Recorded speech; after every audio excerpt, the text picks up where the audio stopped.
resilience in the fold, hedge pressurizing, the charts are bold. DD bands rapping, stories untold. Riding with rockets through their AI, up we go, reaching for the sky. Every trade hold never dies, on the edge as the numbers fly. Checking the charts, midnight glory, heartbeat thumping, another story. Green and red, flashing voices loud, future kings standing on their cloud. Riding with rocket scooter AI, up we go, reaching for the sky. Every train home never dies, on the edge as the numbers fly. The pulse ascending, mind on fire, never ending. Trees of gold, endless fight, push on through the endless night. Riding with rocket scooter AI, up we go, reaching for the sky. Every train home never dies, on the edge as the numbers fly.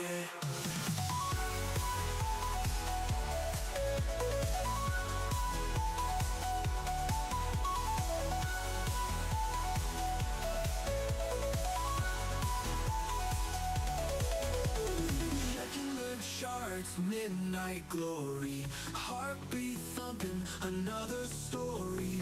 Green and red, flashing voices loud, future kings standing on their cloud. Checking the charts with their AI, up we go, reaching for the sky. Every train home never dies, on the edge as the numbers fly. Checking the charts, tracking the charts, midnight glory. Splintering in awe, it's blending, mind on fire, never ending. Dreams of gold, endless fight, push on through the endless night. Push on through the endless night. Push on through the endless night.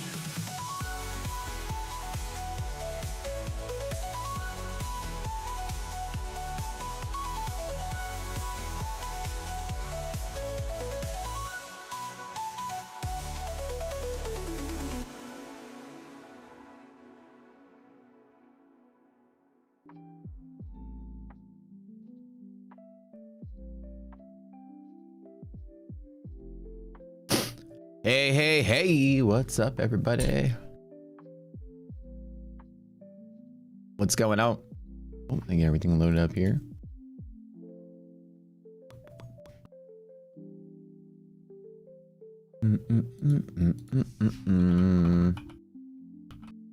Friends, do me a favor. First thing you ever do, hit that like button. Remember, today's the day where 10 o'clock is the race. We got a big fat giveaway coming your way. First thing you ever do when you load up is hit that thumbs up button.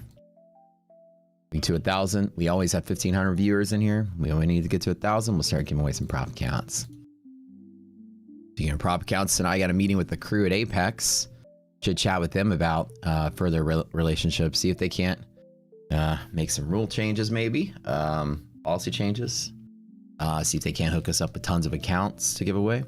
First time to chat with them about that, so we'll see how that turns out. And you guys like Apex despite the fact that it's kind of like some in the camp of ones that do subjective payouts sometimes. If you cheat the system, you might not make your payout, but overall they've been pretty good to you guys.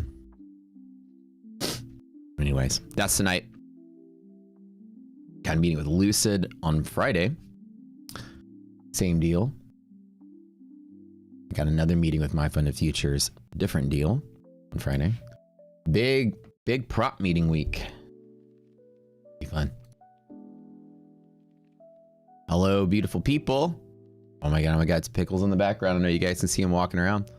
Hit the like button, or you won't make any profit. Hit the like button. For every 10 people hit the like button, you will get a Lance Garden Dome in your stocking. Speaking of, I wonder how my project's coming along. Probably need to check up on that.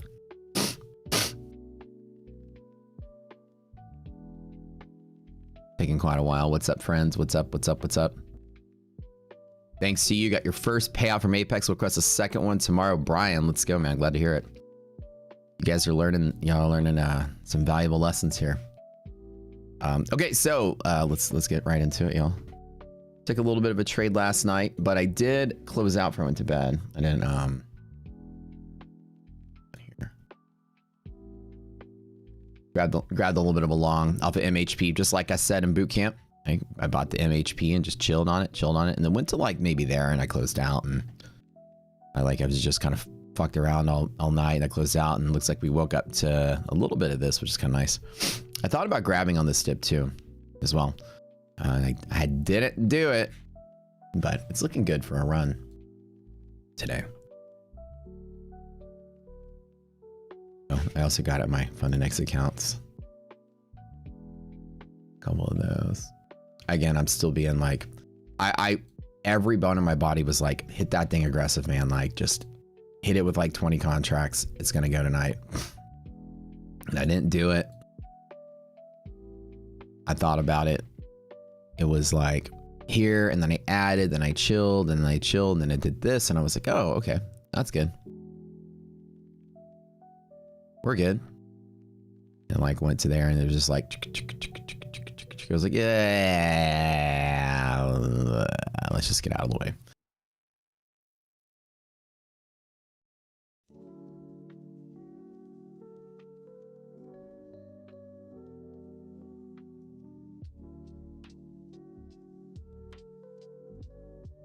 Am I trading with Apex? No, I'm not trading with Apex.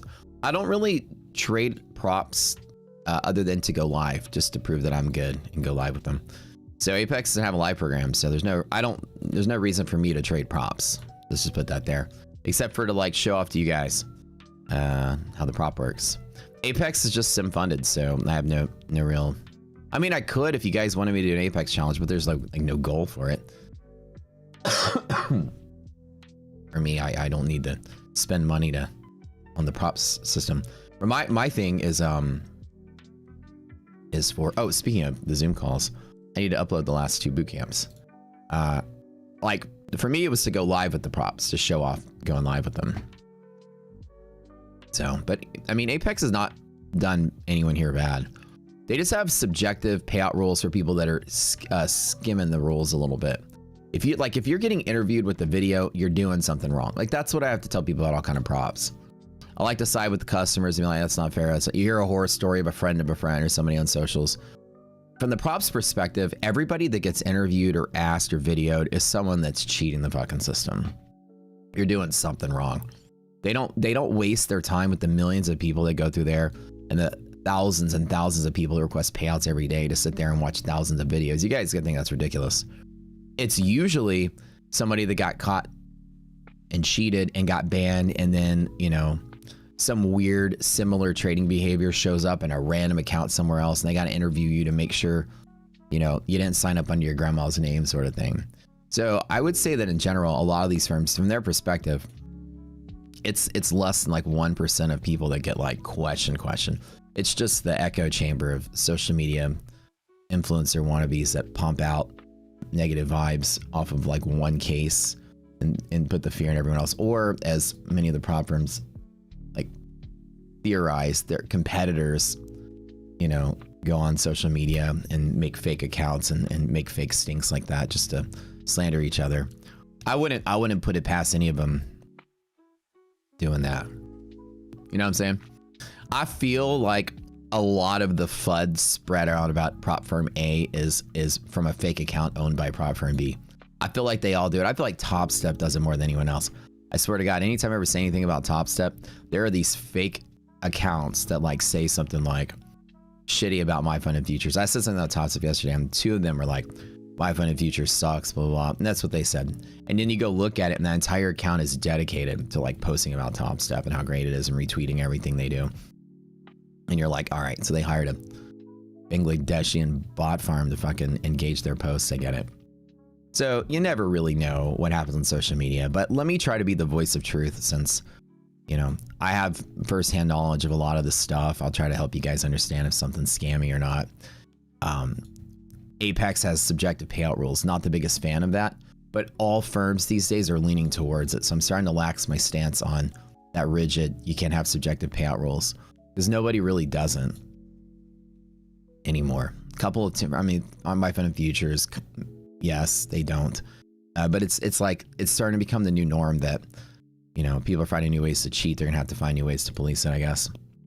Funding ticks are the worst, somebody said. No, I didn't hear that.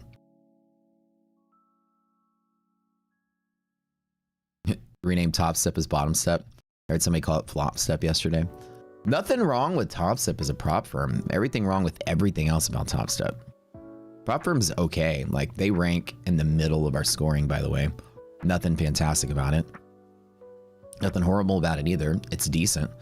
But platform's kind of bad. Their whole direction was bad. The API was bad. Their management was bad. Their choice to make a regulatory organization was bad. You know, prop firm itself was decent. It wasn't, nobody really had many complaints about the prop firm itself, and it had good payout structure. So if they would just stayed in their lane right there, people would have been speaking highly about them. Still.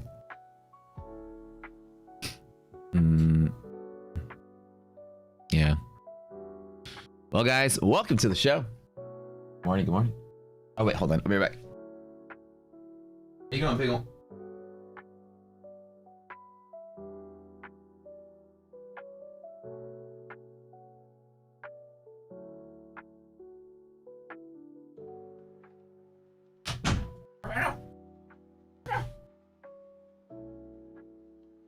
Well, that's not for you, dude.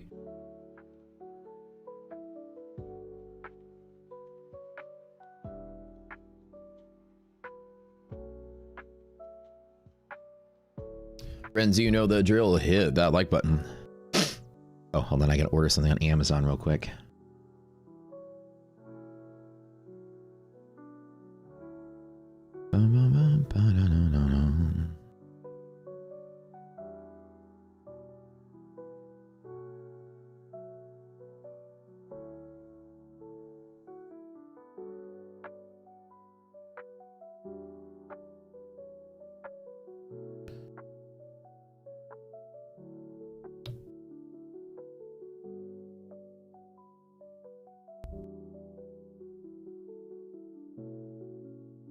Hold on.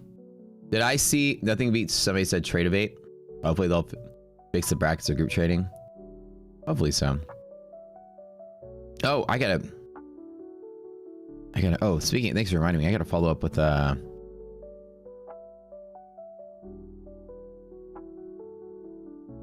trade of 8.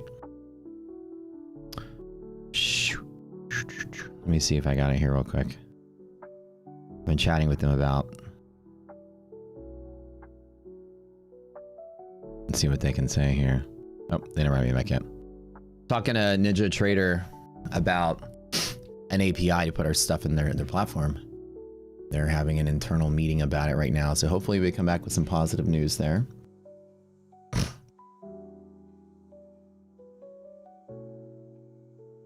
you think market can grind higher today? Yeah, I do. I think today the market's going to grind higher. Yep. It just is a day it needs to do something like that, and we'll see like what some of the bigger tech is doing, and we'll see, right? So we have a new VIX guy, 1767. Oh, let me post this in the Discord, by the way. New triple B VIX.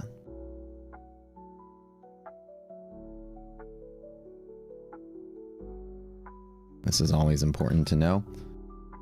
Put that in the Discord for you guys.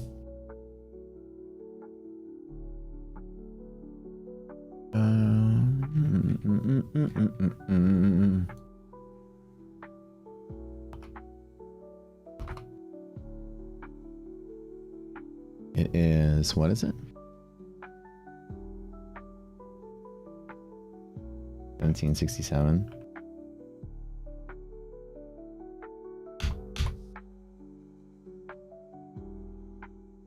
So we're still gonna have, you know, overshoots.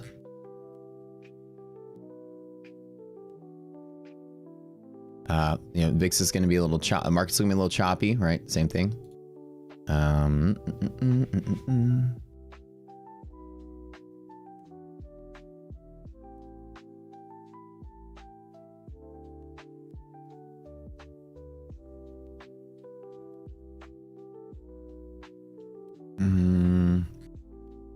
ground up to like upper DD band. I like to say, I know it's not really the past tense of this kind of grind, but I always say ground every once in a while. Ground up, grinded up. Let's take a look. Yeah, so we're gonna keep an eye on some of the tech stocks today. If there's a reversal, maybe.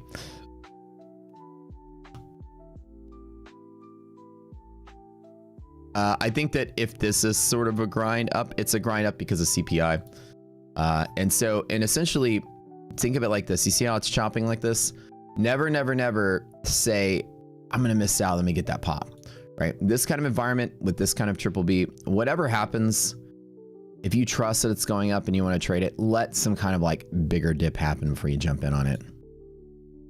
So, not giving you guys any kind of investment advice here, just other than the fact that the market is not going to probably go straight up and then rally without an event. We are pre-CPI tomorrow, so this is probably going to be some kind of placement, shorts covering, getting out of the way a little bit like that.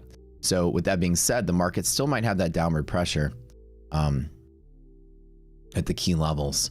Ideally, if we fall to like that same support area, 69.40, 310 on Nasdaq, I'd love to take the long on it. That'd be nice. It's up about 5K pre-market. I didn't do too much other than just long at monthly hedge pressure as expected, baby.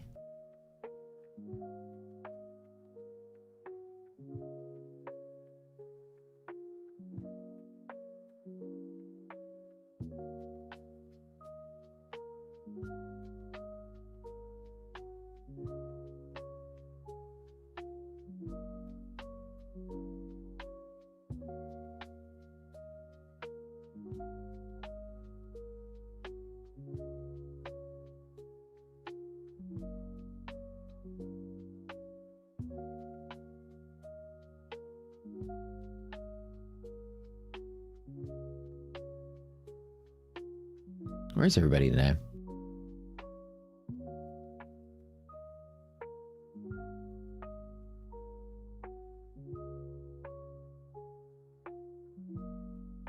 Oh, it's only 8 o'clock. Oh, I'm thinking the market's about to open here.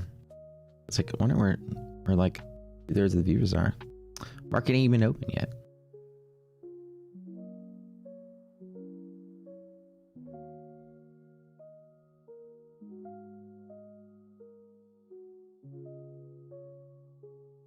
Hit that thumbs up button, guys. So far, the ratio is pretty bad. 180 thumbs ups for 500 viewers in chat. Smash the like button. The first thing you do when you get here, hit it. Remember, we do like tons and tons of giveaways every day.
right. What's up, guys? Morning, good morning, good morning.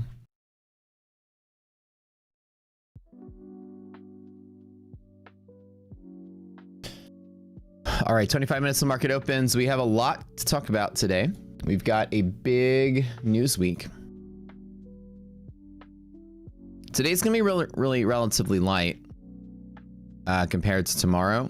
We don't really have anything too big. Tomorrow's CPI, core CPI, that's gonna be really big. Philly Fed, manufacturing index comes out, and then Friday's all the PCE data, so in Michigan numbers. So we got Thursday, Friday is gonna be huge. Today's market's probably going to reset some of the downside and just kind of have a little bit of short covering into all this good data. CPI is expected to be good. PCE is expected to be good. I mean, Fed has projected great data for all of this stuff. So you might get a little bit of like bleed up a little bit as people are sort of like getting out of the way. When I come into Reno getting a skull tattoo, hell yeah, dude. At some point, I'm gonna make my way out that way.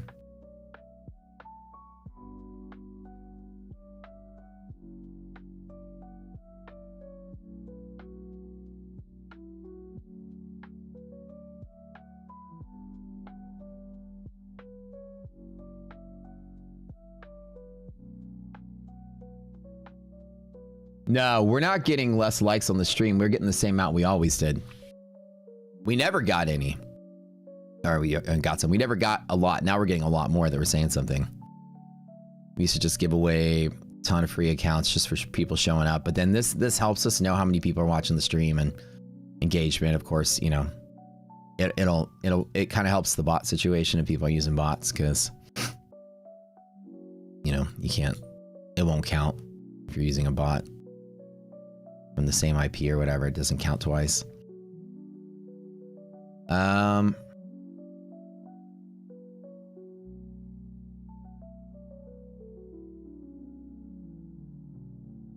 So today's trading, whatever it is, anywhere down inside of here, my goal is to long from there to finish up to there. Same thing as here, essentially to long from here to there. Now we closed yesterday. Wait, where's yesterday's close? So closed yesterday about here. We dipped a little bit lower, and now we're trading above yesterday's close. So hopefully, my thought is we dip to fill the gap inside of here. Resilience isn't so bad. I can grab along maybe off the top to this area here. Now, because of CPI coming out tomorrow and PCE coming out Friday, you're probably going to see a little bit of shifting around. If those news events are expected to be good, then a couple things can happen. Number one, it's going to pop, and the people that want to sell still are going to sell because they haven't sold yet. We'll see that tomorrow with CPI pre-market. Everybody, it's just been like, you know, I want to get out of my stuff, but I don't want to sell right now. We get a CPI day and the market goes blip, blip, blip, blip, blip, blip, blip, blip, blip to the top, and then Friday comes and everybody just dumps everything Friday. Kind of very possible. This Friday's also monthly expiration, so you're going to see probably something along the lines of that. And the Michigan numbers coming out. Yeah, a lot of people might be waiting for the pop to finally sell. So which kind of means we'll just probably trickle up and trickle up and trickle up into that particular event. People that are going to sell are probably not going to sell today, right? Think about it. Like, get like a step ahead, right? Right.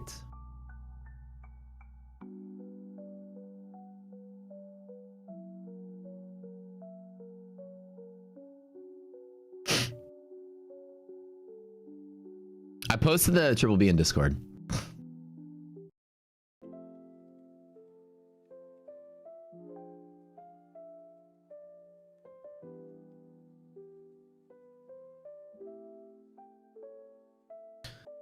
All right. Oh, yeah.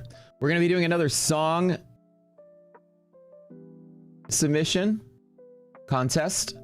If you write AI music and post it in the Discord under the song submission channel, at the turn of the year, or at the beginning of the year, we'll do another big old songwriting contest like we did before. We had hundreds of people submit songs. What we do is we just listen to the music and we vote on it. There's a comedy category, there is a giveaway category, and then there's an overall just general category. Best song. We use the songs on the stream. We play the songs on the stream. And the winners get prizes, lifetime memberships, prop accounts, everything. It's fun. Use AI prompt like Suno, or AI software, and then like Suno prompt a song up, and then submit it. We get tons of song submissions. That's what we play on the channel all day long, and it's really fun. When does IDOT get home? Oh, I don't know. Sometime today.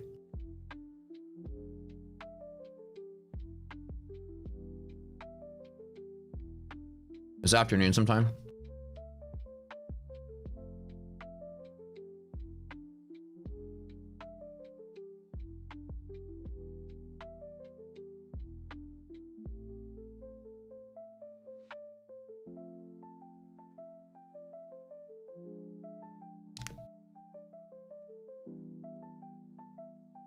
This does remind me of what we did after the big March sell-off. Hold on, let me go back to...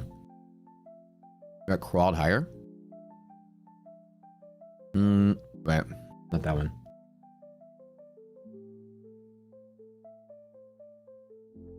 This one. That area. Well, before we sold off. So base like February. It kind of reminds me of that. So we might be getting like a little bit of this leading up into like CPI. So let the high volatility, let it swing. Like, you know what I mean? Let it move. Those are like the bigger waves. Anything down in here is a buy. So like today, if we open, the market just goes right down in there. I'm going to be long in that again from that same area. I'm going to let it roll higher. The bulls aren't necessarily back, but I think at this junction they're gonna have a little bit overpowering of the bear side, because people don't want to sell. They're gonna wait for the CPI pop to sell. That's the smart thing to do if you're still in the market of like, I need to sell all my shit for the end of the year. You know, you would understand that the data that's coming out is expected to be fairly good, and you might know that you're gonna get some kind of like movement there.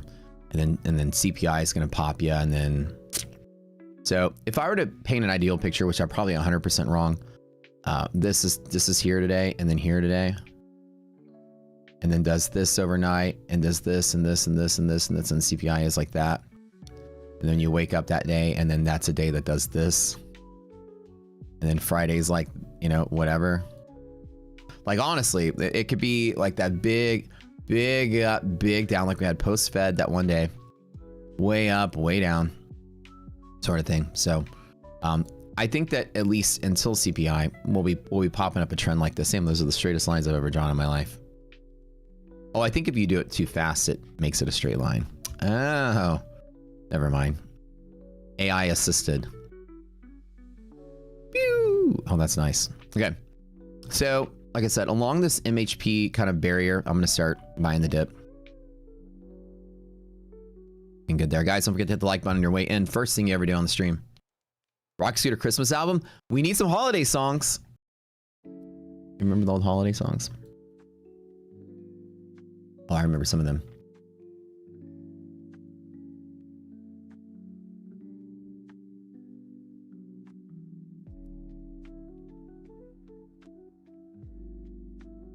Remember this one? Matt fires up the rocket scooter. Day trade swings like a wild commuter. Charts dance jig and stocks go higher. Resilience guides like stars. White fire. Price direction begins to shift. Is it my drawing tool? I thought it was just glitching. But I think it's intended. I think it was just glitching because I was doing it so slow. Trading magic, just one play away. Oh, oh, oh. I don't know if that's intended though. I think because a lot of times you'll be drawing and it will mess up. See how right there? If you start drawing so fast, like if I'm writing really fast, it doesn't work. So maybe that is just the way it's designed. Sometimes I'll be trying to write like, hello, my name is Matt. And then that straight line thing messes up my drawing. So I thought that maybe it's just glitching. And then what happens is that it's just catching up to wherever your mouse is. And it happens to draw a straight line on a glitch. But maybe it's intended, I don't know. If I write really slow, Everything's good. Got strategy sharp and clean. Oh ho ho. Maths in the flow, following the charts. ED ratio is 1 risk interval up and down from yesterday's futures close. Scooter rides through the cosmic Monthly maps. seeing gains in the starlit light. Hidden cues in the ticker's trend. Right here is going to be Algorithms become best friends. With each trade, the profits ring. Echo of the market's certain swing. NQ still has that sort of look to it where liquidation on bull side and bear side. So they're both sloping up. Not so good. So QQQ is deep in bear territory. So CPI could bounce us, you know, like to basically this area, 618. I'll have to do when futures opens, do the conversions. And let my developer know this though. I gotta, one thing we gotta do. I remember that.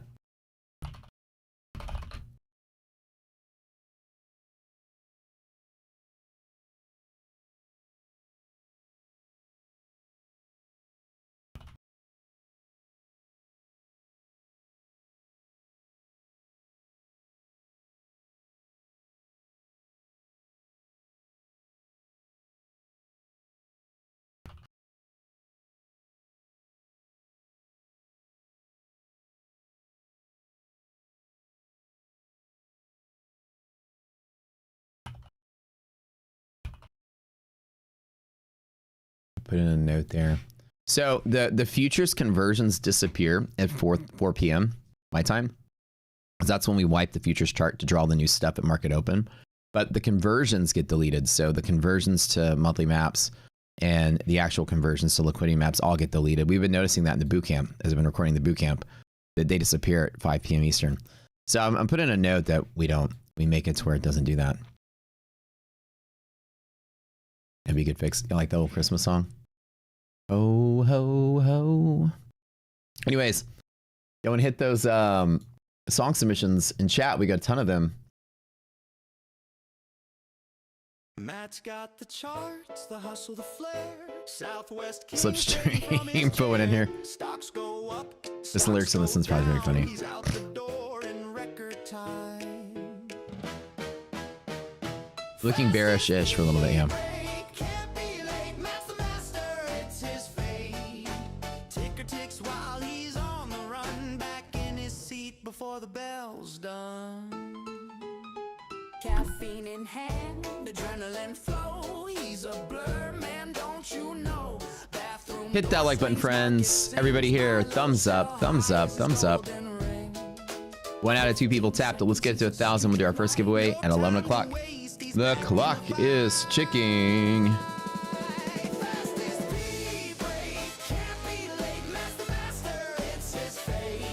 I'm gonna have like when I'm redesigning the stream, this is what I've been trying to do, like redesign the whole stream. My next goal for 2026, have like a whole new layout, whole new everything. And then like when actually I leave to go to the bathroom, I have the pee break song. I can press it when I get out of here. Flush, wash, trade in a single breath. Southwest legend, faster than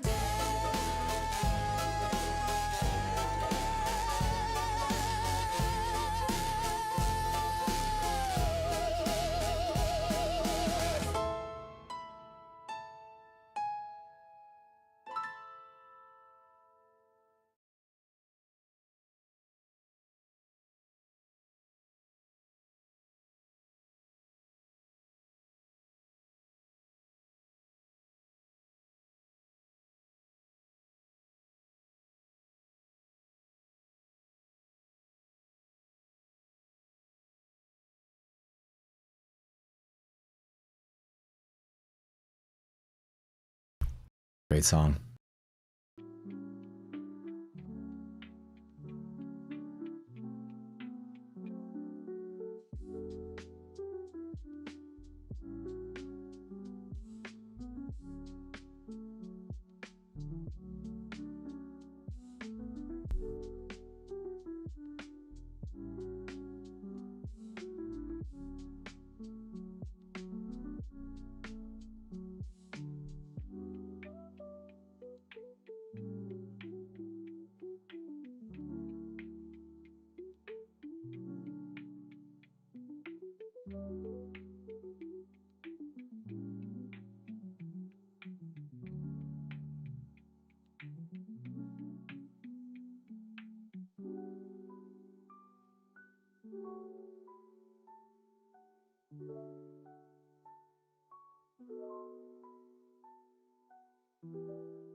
All right.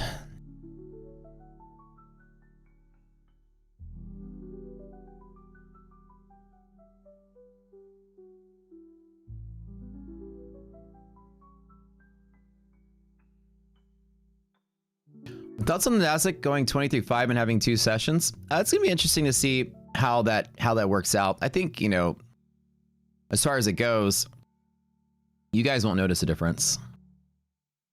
I mean, the Nasdaq futures already trade 23.5, so you know it'll be just like futures trading. You'll start to see that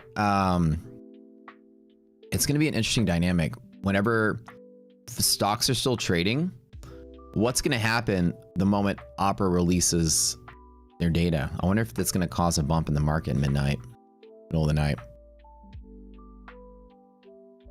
We might have to like adjust an overnight dynamic calculation at that moment in time. If stocks are trading, the market's going to have volume in the middle of the night when other folks around the world are trading our stocks. I don't know if it's going to affect much about like direction of market. I mean, maybe the liquidity. If you're moving the liquidity like around more time, it'll be like less liquid throughout the day. You're not going to invent more traders by giving them more hours to trade. People are just going to have a more efficient way to get into their positions. So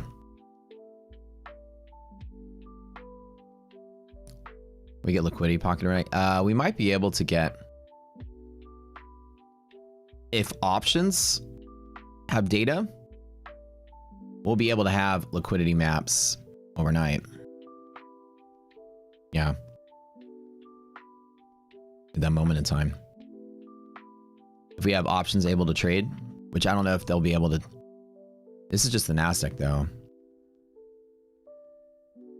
So I don't think it's going to change the options world.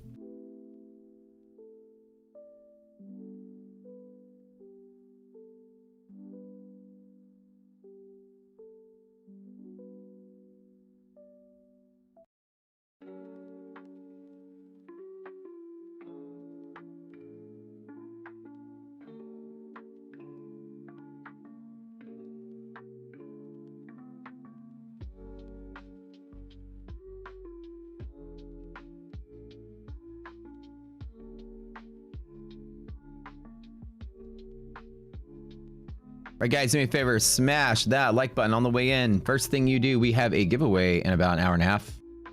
Everybody here, 900 people almost in chat, 350 likes, 1 out of 3 people. Again, we'll be doing 5, 10 giveaways every single day. Those thumbs ups, thumbs ups, thumbs ups. First thing you do, first thing you do, first thing you do. Do it, do it, do it. Liquidity maps, guys, are still showing from yesterday. For equities, they don't reset until they'll reset when the market opens, like in the morning. So, like here, see how it's reset? They usually stay overnight. The futures reset at 5 p.m. Is that the normal ratio? I think that's the normal ratio is about 1 out of 3 people do it.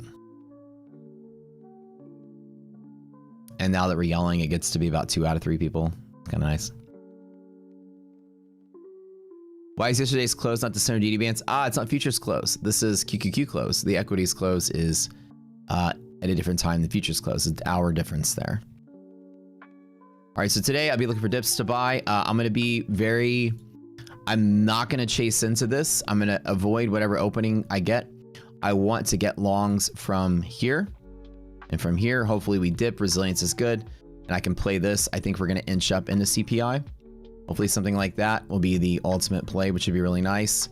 I'll hit this mofo pretty hard if we dip down to there, just like last night. I made the trades off of MHP last night. Up about 5 grand to start the day. Simple as that.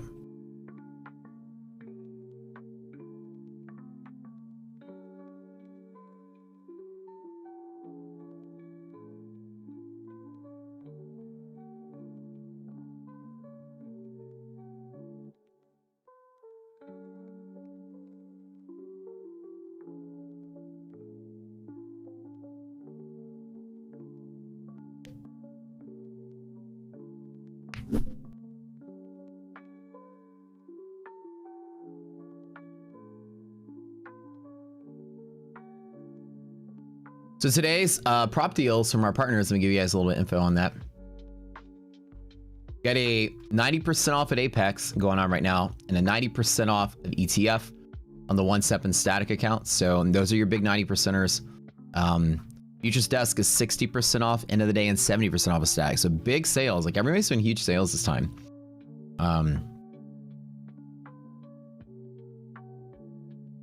TPT is 30% off plus no activation fees plus 100% initial test refund using the Rock Scooter code. That's pretty cool. Fund and Next is 15% off for existing users, 25% off if you've never used them before for the first time. The Rapids are the fastest payout in all of our partners. You get a payout in 4 days, which is crazy. That's including the eval.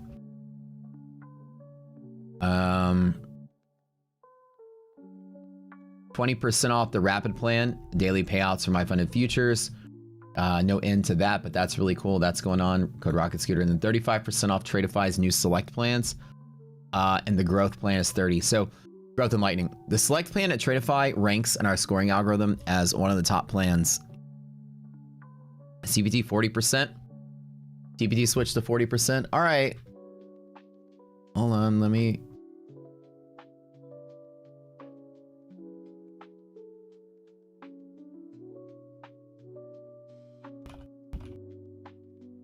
Sorry, 40% off TPT.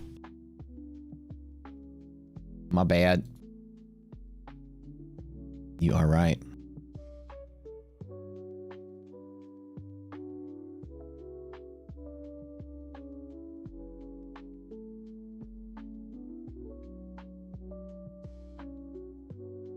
My bad, it is 40%. 40% for rapid. So my funded futures has a rapid plan, which is very similar to your take profit style trading, which is really nice.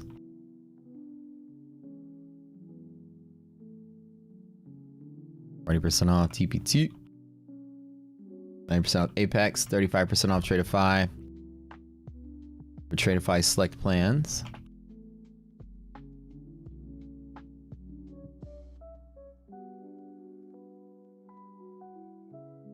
Friends who just joined in, hit that like button. We are opening in like 2 minutes here.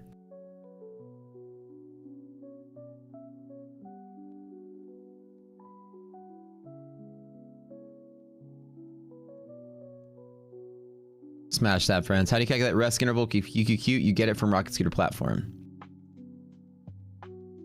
And then for QQQ, you take the futures. That's your distance for futures, and then that distance divided by 40 is your distance for QQQ.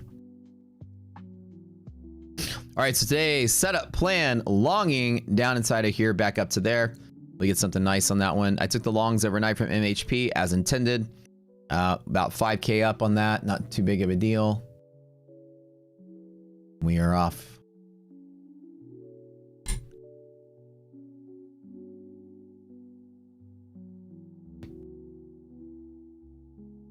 All right. Let's get ready to roll.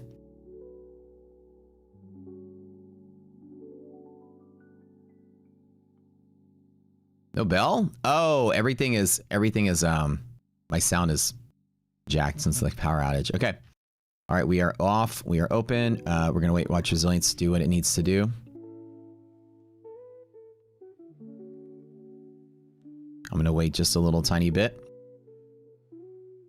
I'm going to let it fill the gap and overshoot. We have somewhat of a flat-ish open. And the S&P and Nasdaq is okay, but watch these resilience numbers. I'm going to let it try to sell off and pull back a little tiny bit. I'm going to grab the dip over here. Gonna be too eager for that. Resilience is 12. Half gap, I could probably take a small intent play here. Let it pull back just a little bit more. Resilience is negative. Resilience is slightly negative. Let it keep pulling back. If anything happens at the close.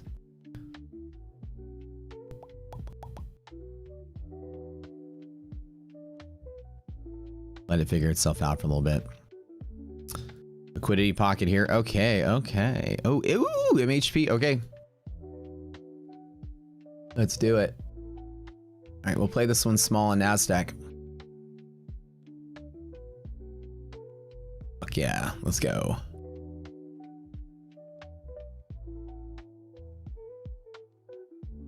All right, let her rip.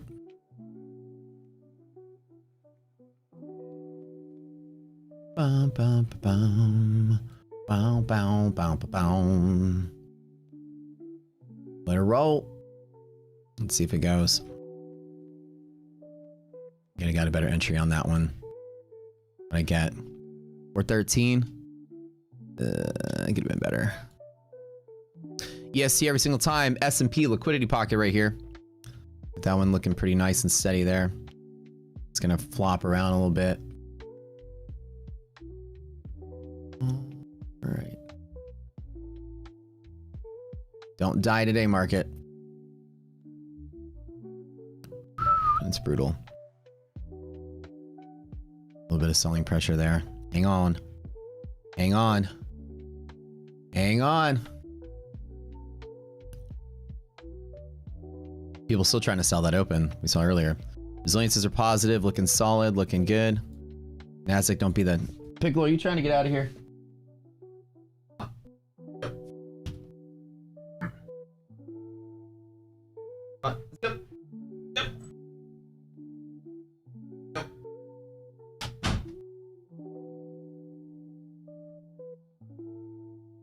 Oh, don't die today, market. All right.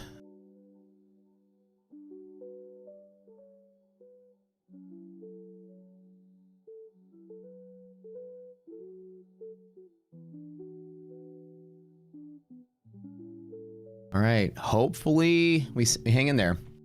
This pocket looked pretty nice.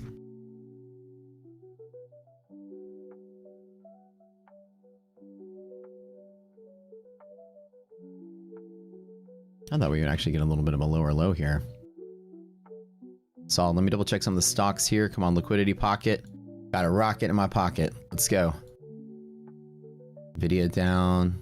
ABGO down. Amazon. Okay. Apple. Okay. Oh man, it's starting to feel a little heavy. Let's not have it do that. Not today. We are all tired of the market being stupid and choppy. I don't think I could take another... My soul can't take any more MHP breaks. It's trying to push off of this. It's trying to hold, but it's not holding, so... Or it's not... Sorry, it's not rallying. It's trying to hold here. Come on, hang in there.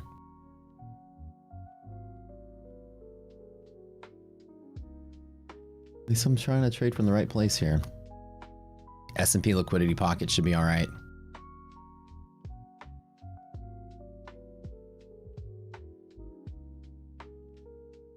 Let's go.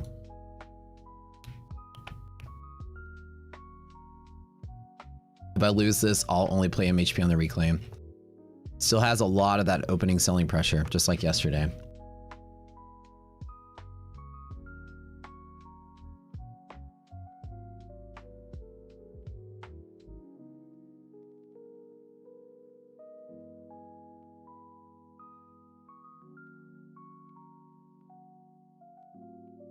All stuff is looking good here, so I'll add to it right here.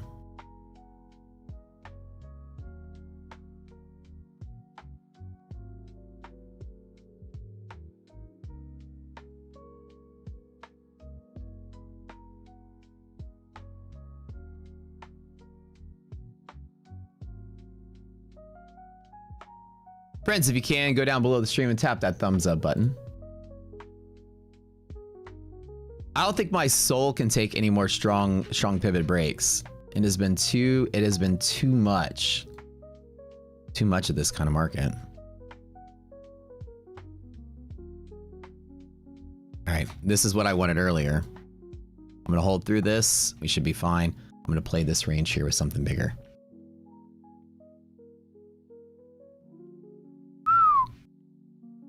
Okay.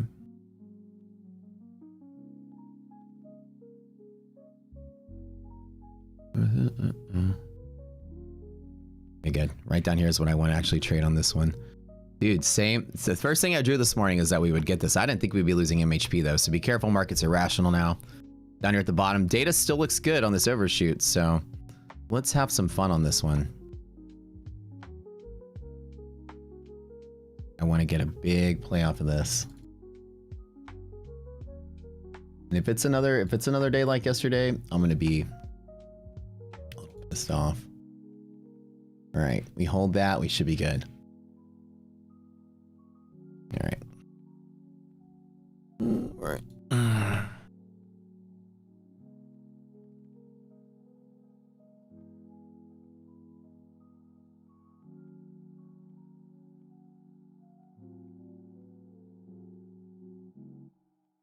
Careful in this MHP break. Resilience is still decent. Like everything, all the data looks good. That was that little overshoot there. Hopefully this holds. Dude, still more. Nobody. I thought we would be squeezing into CPI. So we'll see. We'll see if we can reclaim on MHP, which should be good.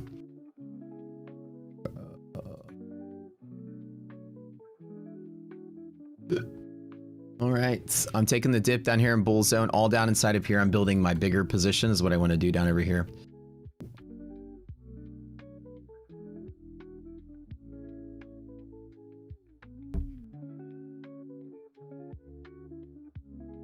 If this is another crash day, then I'm gonna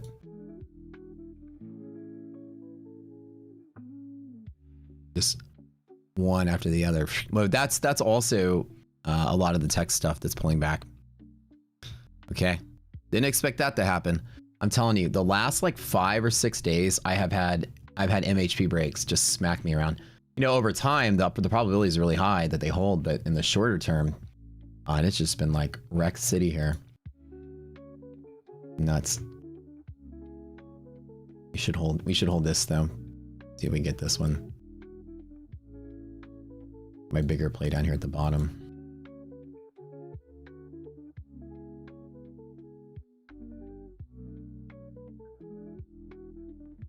The S&P can hang. Resilience is still positive. We drop to fill the gap really quick. Really, that's an opportunity here.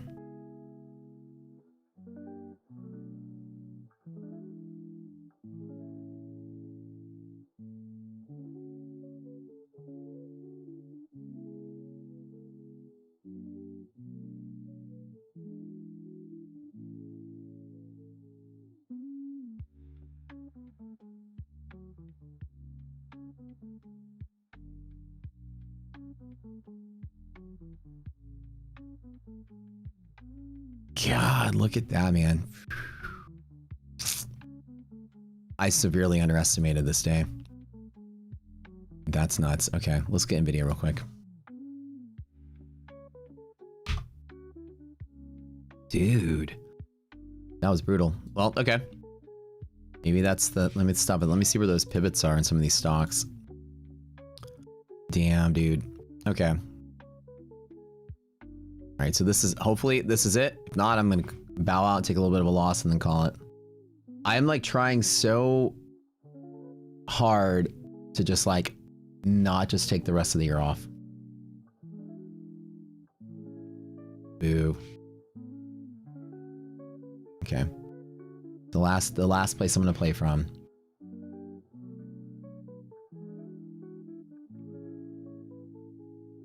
Dude. Yeah, VIX is running up a little bit. We'll see if today. This is where I wanted to get a bigger position from, so. The last attempt, and if we lose this, then I'm done. But did not expect MHP break. Irrational market. My original drawing this morning was that we would roll down to here. And then we would roll back up. But we'll see. I wanted a bigger spot from there. Resilience is still positive. Let's go. Go big or go home.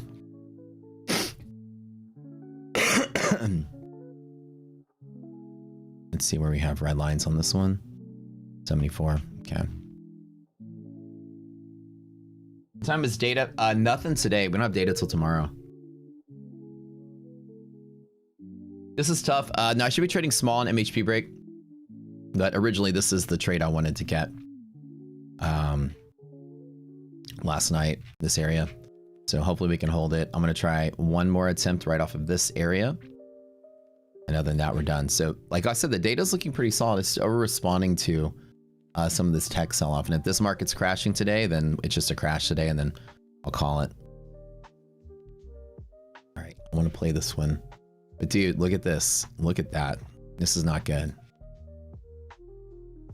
Ah. One of these days,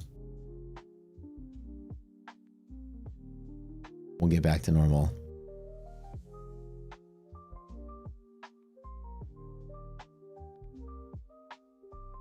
I guess it's like my payback for going on a 2-month win streak. Now I'm going on like a 2, 3, like 4-day lose streak. I draw whoosh fan anymore because it ain't whooshing anymore. I'm not getting the whoosh. All right. It's not whooshing anymore. So let me go ahead and draw a whoosh fan real quick. I'm absolutely sorry about not drawing a whoosh fan here. I think once I got sick, my whoosh fan drawing skills kind of went to the sidelines. Yeah. All right. Market, please don't die today. I want to hit this one hard. I want to start playing these hard. So let's see if we can get a good bounce there.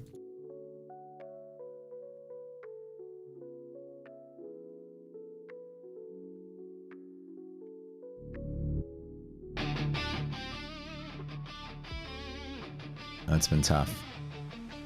All right, big cluster pivot here. We should be good. Hopefully for at least a little bit of a bounce in the pocket. Should be all right.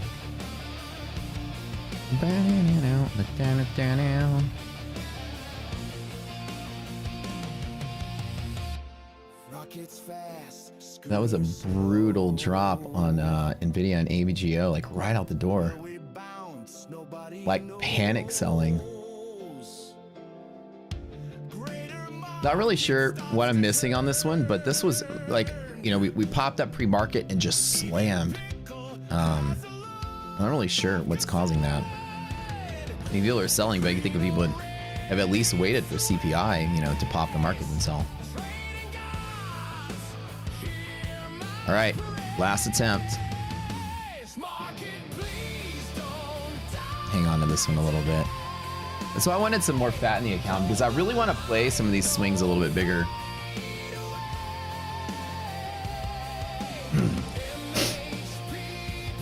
See, it's trying to hook here. It's trying to hook here, but we are losing a lot of pressure off of we're losing a lot of potential move because of the tech stock selling so hard. The S&P dropped through open with positive res, so hopefully we snap back in. This is my whole sort of kind of like setup here. It's the bet that we're in here inside of here somewhere. So res is still positive, so pop back in there. Should be good. There we go.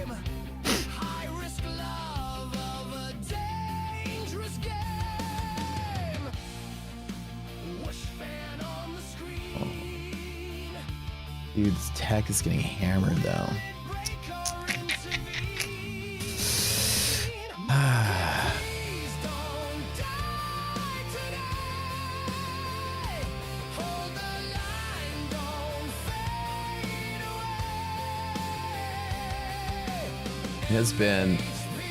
It's been quite an experience in this environment for sure.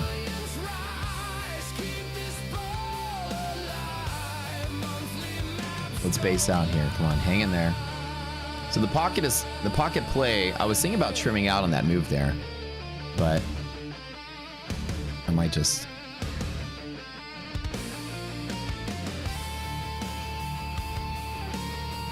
hang for it.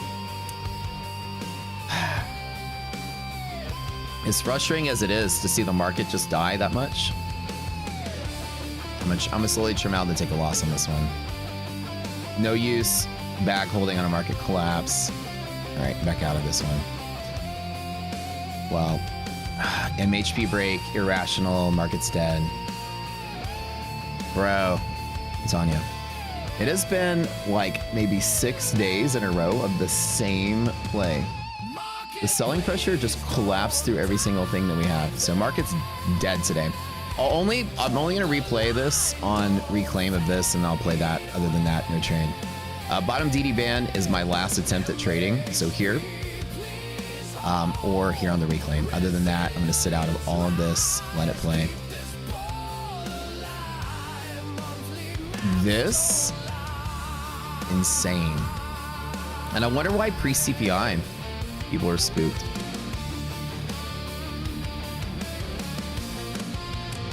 Yeah.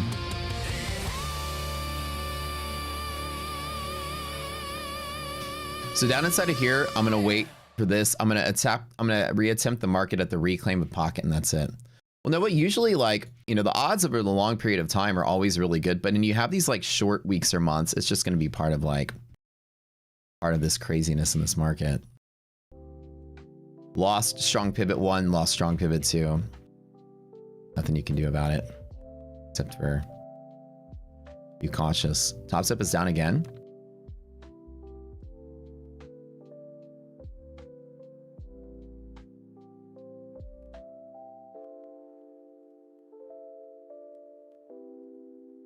So back on the reclaim, I'm gonna get back in on the trade. So that's all I'm waiting for.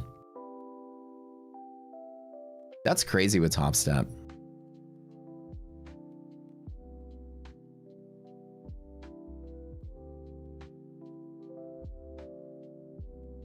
That's nuts.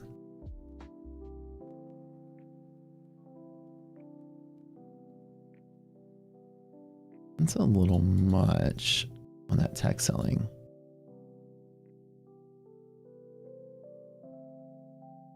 That's a lot. But it's better, like, if the market does crash out and just fall like really far today, it's another day that I survived.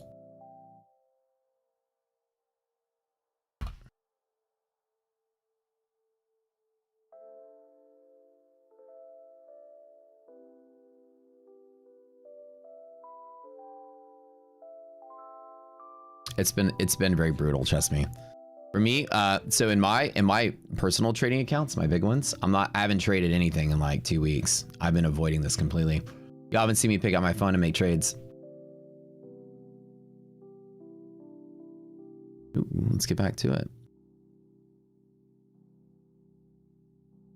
Okay. Let's get back on the right side of it. On the reclaim, can we get it?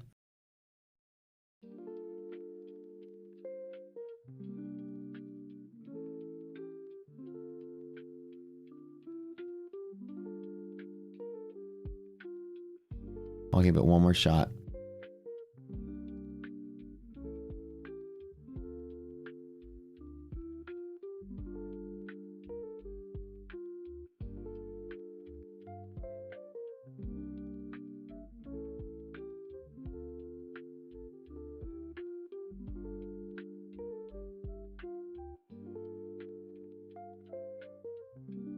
All right, let's push it.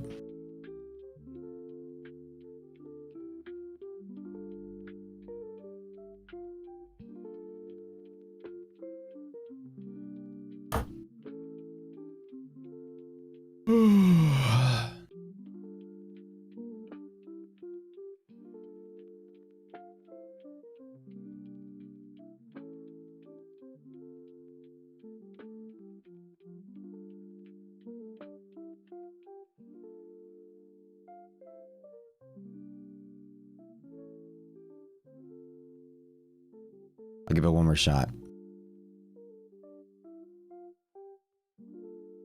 It's an irrational market on MHP break on NASDAQ, so this has caused a problem. Be careful there. S&P resilience is positive again. Let's see if we can get a push back up to fill the gap. I think we will. Like, I mean, hopefully we get at least this move here. But if we press through this move, it does create that sort of we call it the RB trade or the sandwich trade. You've got a bear zone sandwich between two bull zones. This whole move is fairly possible. That's why I did on it down here. Last attempt. this one.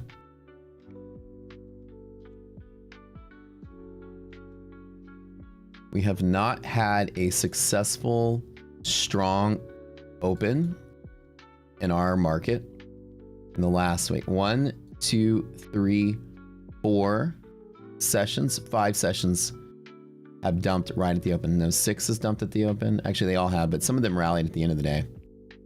But we have not seen a strong presence at the open in a while.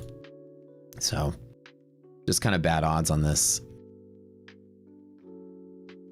So take a look at some of the tech stocks here. Amazon down, Soft down, Meta okay.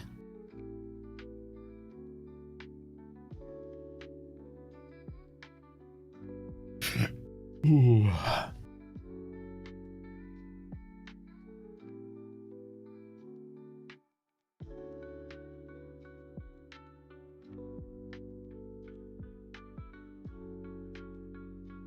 We really are experiencing a stronger than normal tech sell-off. I completely got this one wrong on NVIDIA. I thought that today we would see a small drift higher leading into some of the big events that we have this week, ECE and CPI coming out. I thought that we would sort of just like drift slightly higher and then on those events sell off. But this market's eager today. Maybe it's eager to squeeze out some longs. That's probably what it's doing then. Top Step went off air again.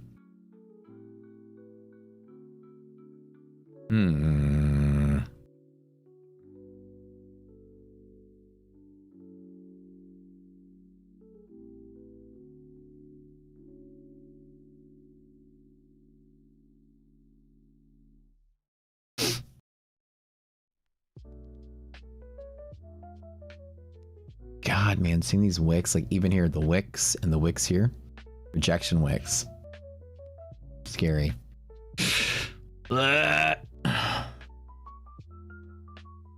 One of these days, I'm gonna get this one right. It has been tough. Seeing bull pivots just fail left and right against all odds because tech stocks are just getting hammered. I severely underestimated how bad that was. These hourly candles, look at this. AVGO and NVIDIA today. That's pretty beastly. I'm gonna give it one more go in this area right here. If I lose it one more time, I'll just call it.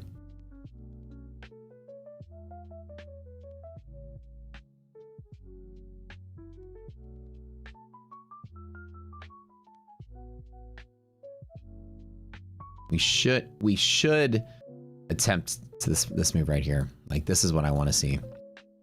But it's not looking like it's gonna happen. I want to see this move to here.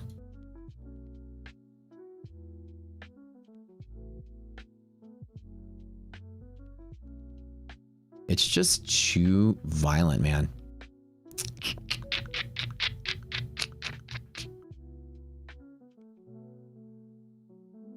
Fingers crossed.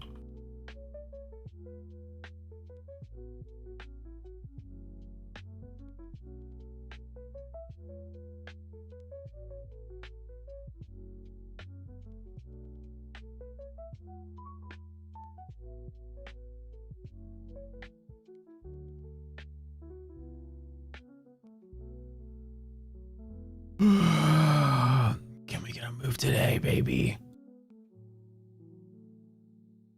We're losing our resilience right now on S&P.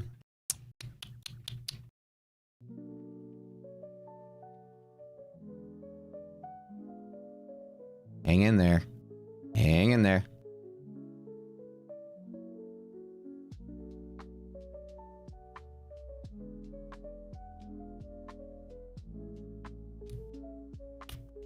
With negative res on S&P though, we might not get the steam. Again, it's irrational, so kind of throw resilience out. For being such a strong leading indicator, it can be a little off and a little delayed on these irrational moves like this.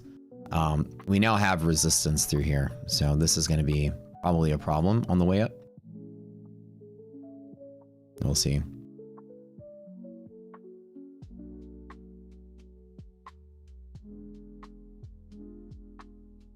Negative 30K in one trade. You've never seen a millionaire trade before? That's not big money, dude. That's just on this account. It's a small account. I could easily put a couple million in there and it's the same amount. Doesn't mean it's the amount of risk I'm choosing to take. Not that big of a deal.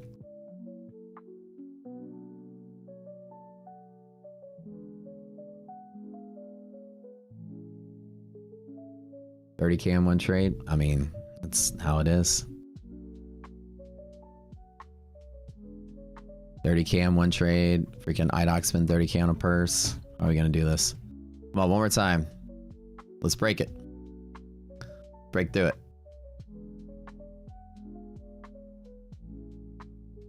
We'll do it. I'm trying to pull off something legendary. So I want to try to trade this a little heavier than I normally would with this size capital, and that's the goal I'm trying to. BD's doing okay. It's 80. Like, that's the thing. Like, that's why I'm just like, it should be all right.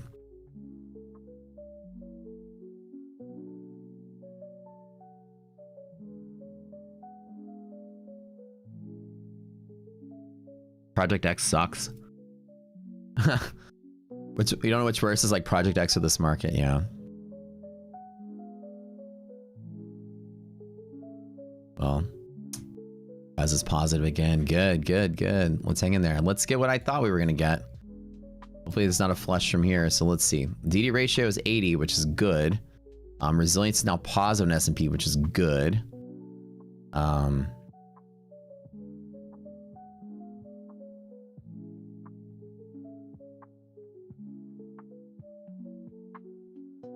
There's too much selling. There's a lot of selling. Do we think it's just pre-CPI flush and then the market's going to reset back up the top? Bull zone reclaim. Let's get back in. Oh my god.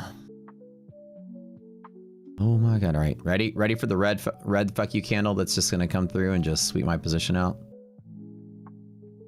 Ready? Bye-bye. Bye-bye account. DD ratio 80. Resilience 23. Pretty good. Ready? Watch this. Incoming. I'm gonna write here. We're incoming.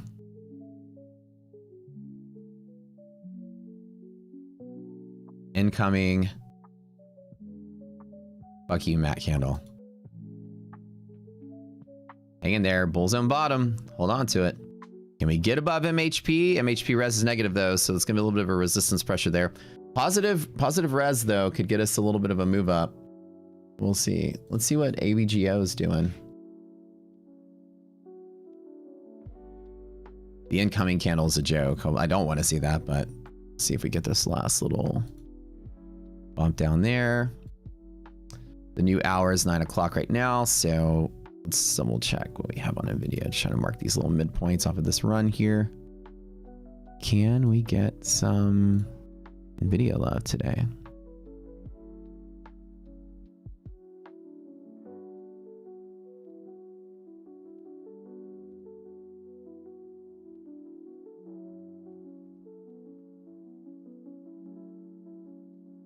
Incoming.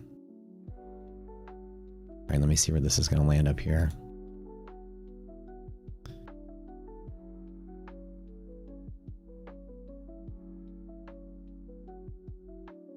Oops.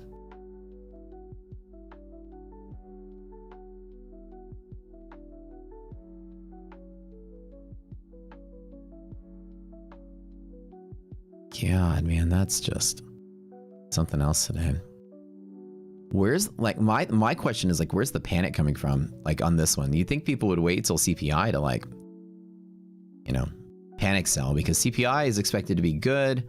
PC is expected to be good, and you would think that that would cause the pop that people would dump the next day. So leading into it, wonder what's going on here. Maybe some leaked information that the data is bad or something. Bad news on the AI infrastructure sprint. Yeah, that was also part of it. So the expectations on CPI tomorrow. I mean, CPI, let's see what the expectations are on this.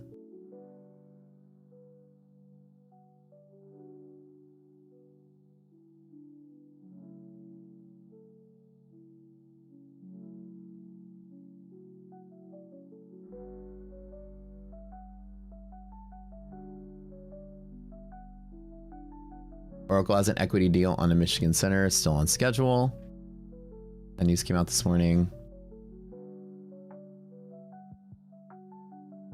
Yeah, the other news, $10 billion Michigan data center in limbo after Blue Owl funding. Talks were stalling on Oracle. People are freaking out like this is the next .com thing. Like any little sign is causing a panic.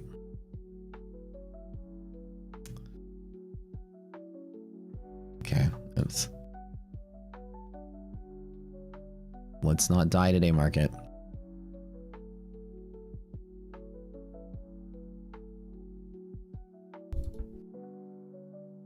Oh, my big plays.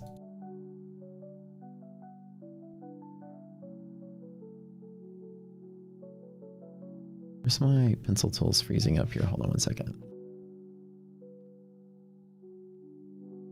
What is going on here?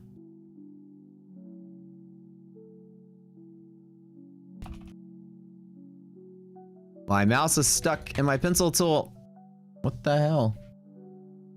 Oh my god. All right, hold on. There we go.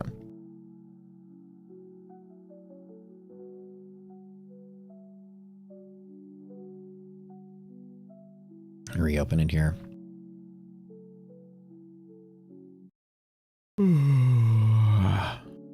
Go, go, go, go.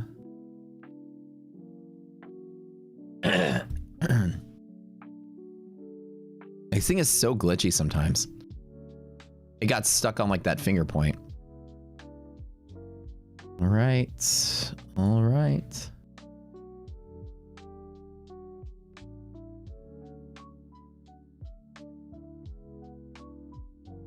Go, go, go, go, go.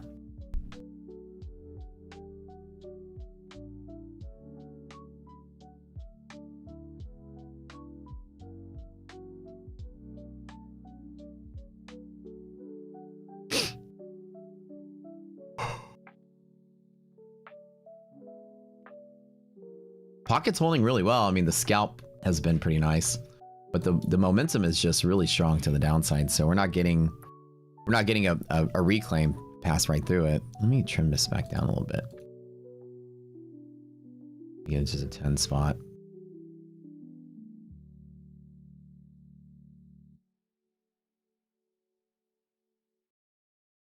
It'll be a whole different story when this market stops being crazy like this.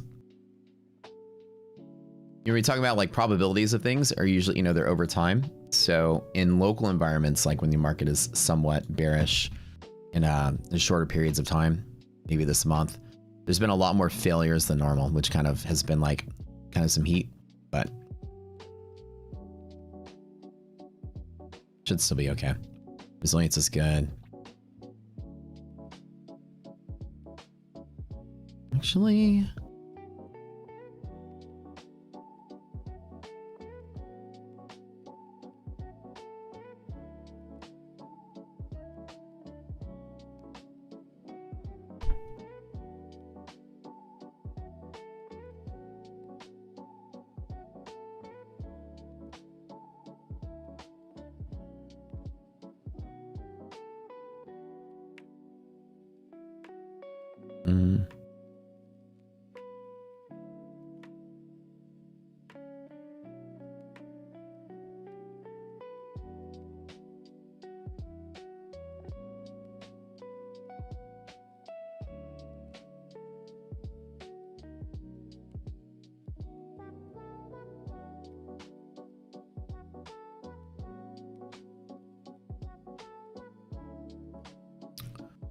Come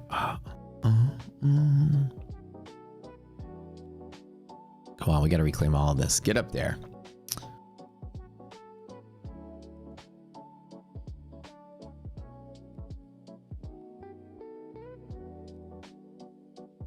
Pocket's trying to hold, which is good.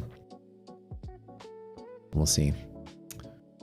Do I want to play one more time on this next red candle through here? Let me hold through this, and then I still want to build a position through here. I still have good conviction on this one, so...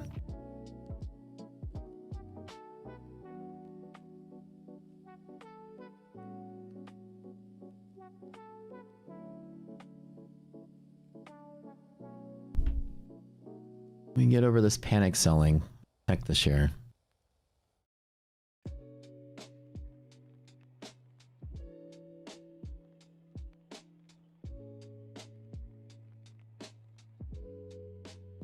I still think it's going down hard. Not today. No, I don't think so today. I think this is the opportunity today. But we'll see.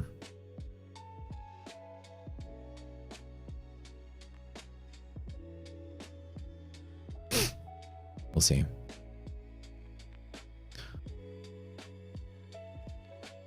We had a lot of like these liquidity pockets have just been like, they're holding, right? But they just been over time, just like lately have just been getting slammed by all this tech selling. It's been a lot of heavy pressure it's preventing this from doing what it normally does, which is recovering. So here to here is, you know, the scalp play has been working fairly well. For me, I'm just sort of trying to like position for if there is a bigger recovery on this for the day, but it might not happen. If we get trapped, like just trapped in this area again, like we have seen some of the tech stocks, it's like just we dump and then stay there, and that's going to make it hard for the market to move. So hopefully we can see some kind of movement from here.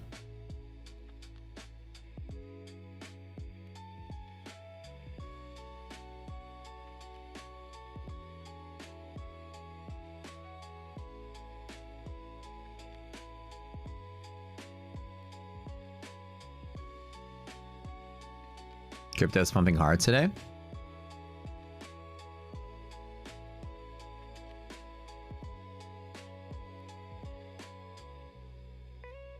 Oh, nice. That's interesting to see.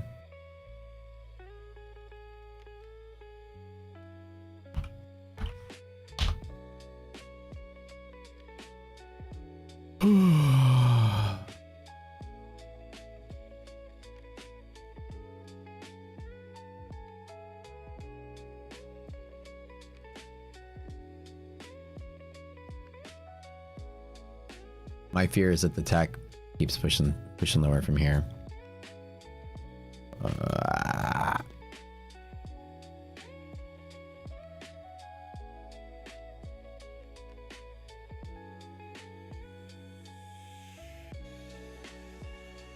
People are extremely sensitive to any news related to anything AI right now. But it's also because it's like that light time period at the end of the year. All right, I'm just gonna kind of like it's like that light time period at the end of the year where there's a lot of people not playing the market. So anything that happens is just gonna jolt the few people that are still sort of in this.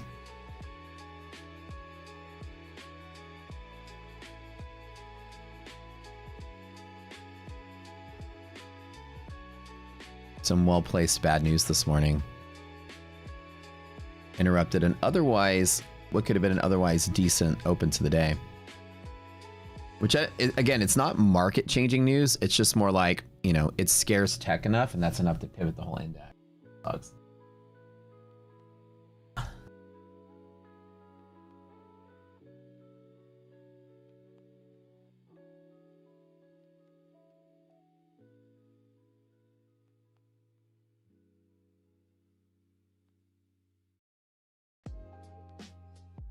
As you see, like when we talk about our priorities and the stuff, and you learn the boot camp, individual catalysts or individual stock catalysts or big market cap stocks can be enough to just kick the market the other direction. It like ranks really high on the priority list of things to watch out for. I have just severely underestimated this market.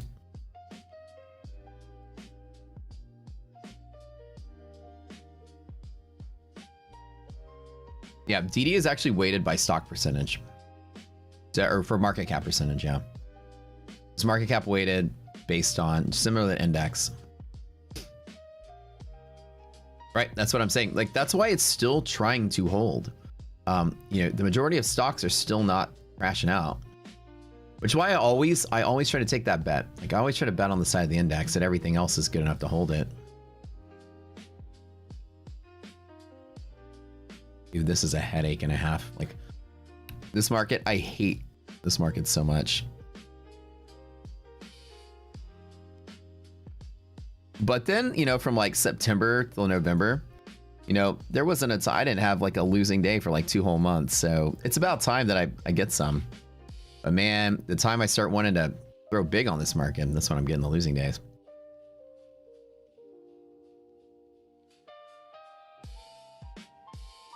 I'm overlooking Bank of Japan. What do you mean Bank of Japan? What about it?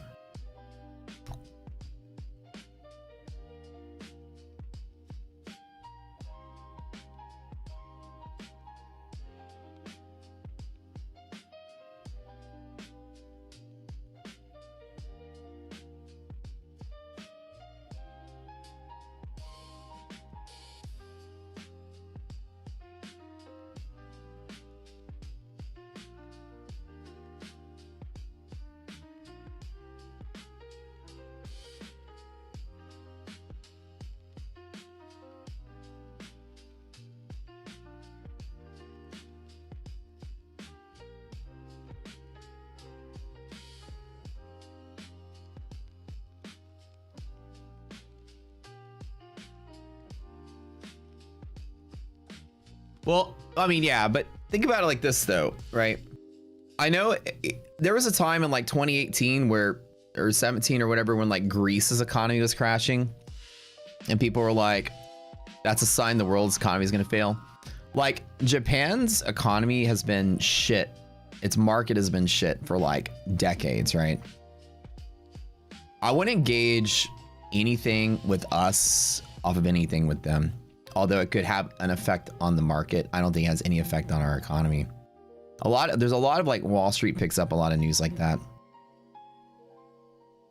Like their stock market, market crashed like a long time ago, and it's just never been the same ever since. They've been in a weird spot. Yeah, I don't disagree with you. I don't think that that's a big effect on the market more so than just straight up tech being sold off.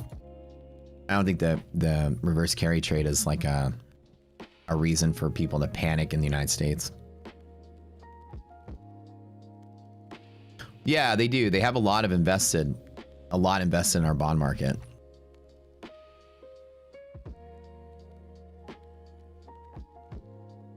But if they dump treasuries, our stock market doesn't dump. That's the difference.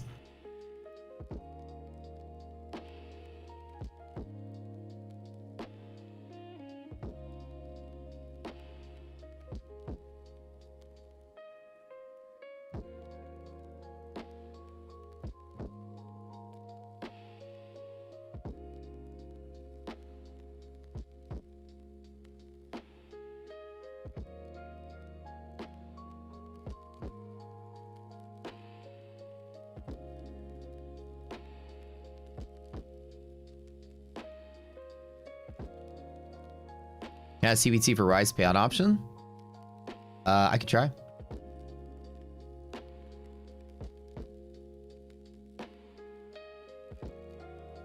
Yeah, another thing is somebody said in chat, if they would have done treasuries, they would get US dollars in return.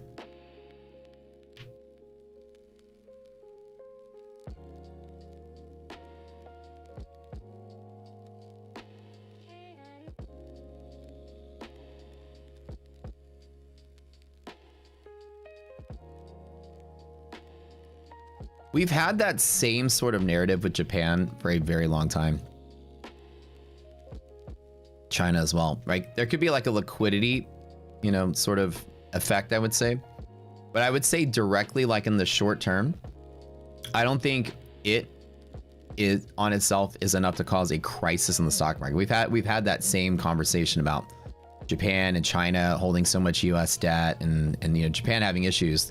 They've had issues in general in their markets. Like they have liquidity issues in general.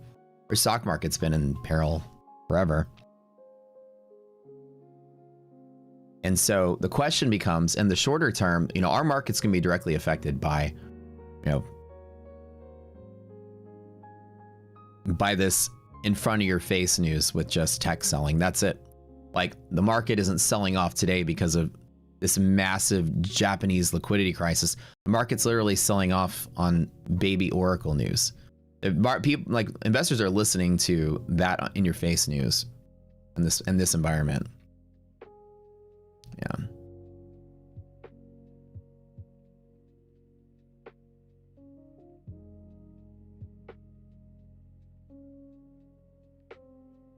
Do you want me to just like wire $1 million into the trading account tomorrow? That way I can just play bigger like I want to. I think like I just arbitrarily put 100K in the account. Like doesn't mean anything. If I got millions of dollars sitting over here and just put a tiny amount in a trading account, I want to trade it big on stream because other streamers are trading big. So I want to trade big too. So I might as well just put a big amount of money in the account. But I kind of wanted to get there. Like that was the goal, is to kind of like show up how to get there. You know, in this environment, like the flavor of streamers trading like prop accounts and prop accounts on stream, that's sort of dying out. Like I feel like traders or like viewers don't want to watch people trade prop accounts anymore as much as they used to. Your average streamer that trades 20 or 30 different props, their views are dying out. So what's starting to become popular with the viewer base is people trading real account and big money. So I kind of wanted to show off. I just been unlucky in this environment with this just kind of crash out bullshit market that I can't get. You know, I want to get 50 to 100K days, but with 100K in the balance, it just makes it hard to do that. And so in general, I kind of want to see, you know, a better environment. It's been a fantastic year and just a shitty month.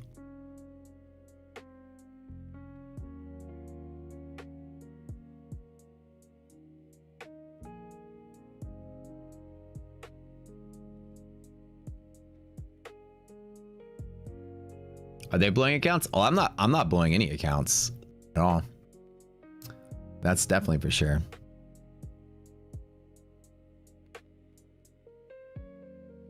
I just put 100K into the account to trade against that loony bin AMC pump and dumper that wanted to do a trading competition. Account balance doesn't mean anything. It's just a arbitrary amount that I put in there.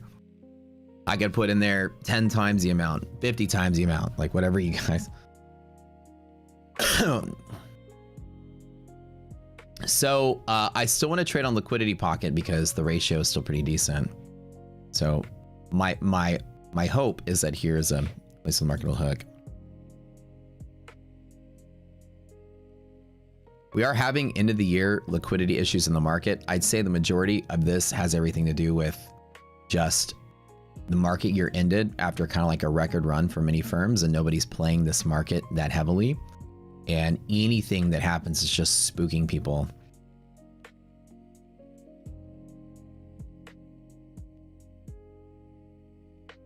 Yeah, I mean, my bet is that we close above here by the end of the day. Yeah.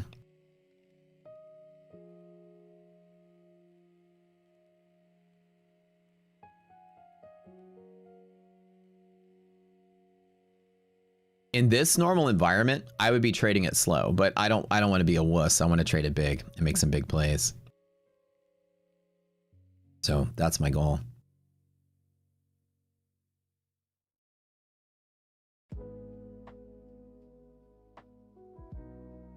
Buying your way out of account deficit? It's not an account deficit. What the hell are you talking about? That doesn't make any sense at all. This is just a random, it's just a random amount I put. I could put $500,000 into it. Doesn't matter. If I want to trade for 20 and 50K days to kind of like stay there, I should just put $1 million in the account and just leave it at that. Don't think a balance mean anything. Like that's not my net worth. This is, you know, I'm an 8-figure net worth. I got buying Aston Martin with cash money. And spent 400 grand last month on bullshit. 300 was a car. I can put whatever in this account. The balance doesn't mean anything.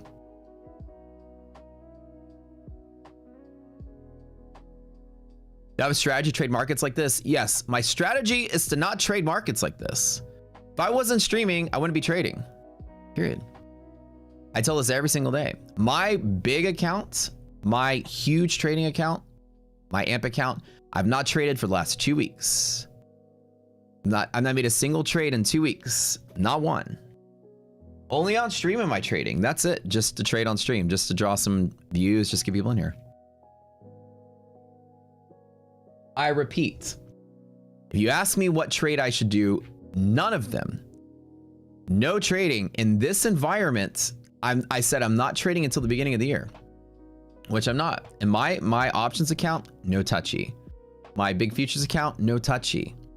To keep the stream views high, I trade in this account.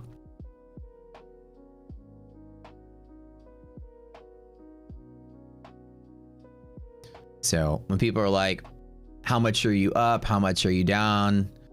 Why are you adding to your account? Like, look, if I sat here and did nothing for 3 weeks, you guys would get pretty bored. I gotta trade. How do I decide when not to trade in all your big accounts? Dude, there are so many clips and so many messages that so many videos I've made on this entire concept. After the government shutdown caused the market to sell off, I've said like dozens of times, you guys back me up. I'm not trading anymore this year in my real stuff.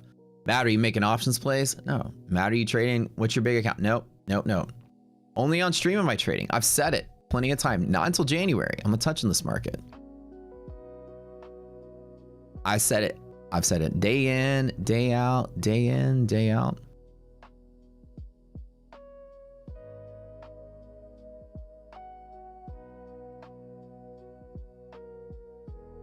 So in November, right? November, I made about $500,000 with all my trading profits and payouts. You guys remember that?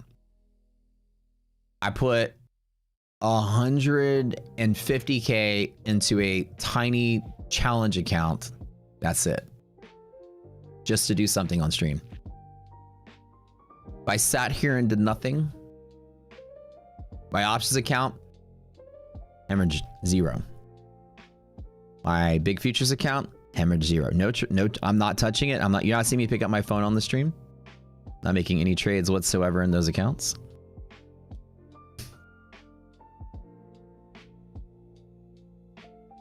Which Tradify account do I recommend? The growth of Select. The Select plan is one of the highest ranked accounts in our scoring model. Wire $1 million on January 1st to it.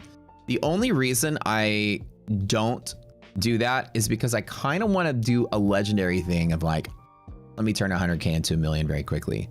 That's why I'm hitting it hard. And if I fail it, I'll do it again. If I fail it, I'll do it again.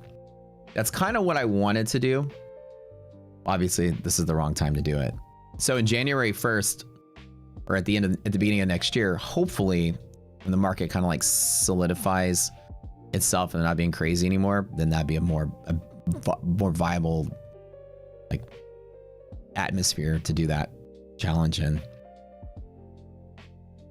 I'm just trying to keep the stream active. Yeah, like honestly, I could have gone to France with iDoc and just done nothing, but pretend this, right? Pretend that in my brain, I've got 10 million liquid cash, and this is deficit into that I could just put in this trading account tomorrow.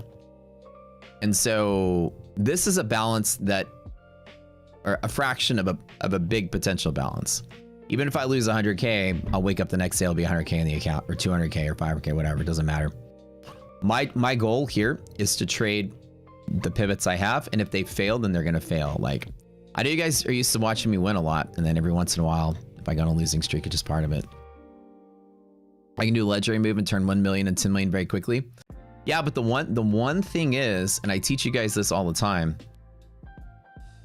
it doesn't make any sense ever to risk millions of dollars that you already have safely trading in the stock market to go to 10 million when you can take 100,000 to a million, then to 10 million. Like, my liquid net worth right now, we're about to buy a building to put our franchise concepts in. So part of my part of my growth plan in life is not just to put every penny I have into trading. You guys got to get a little smarter when you get sort of like growth in stock market or futures market, is that you're not going to try to put so much risk into just one single goal. If I were to do like 1 million to 10 million, which I could, that $1 million can go a long way buying some commercial property with. So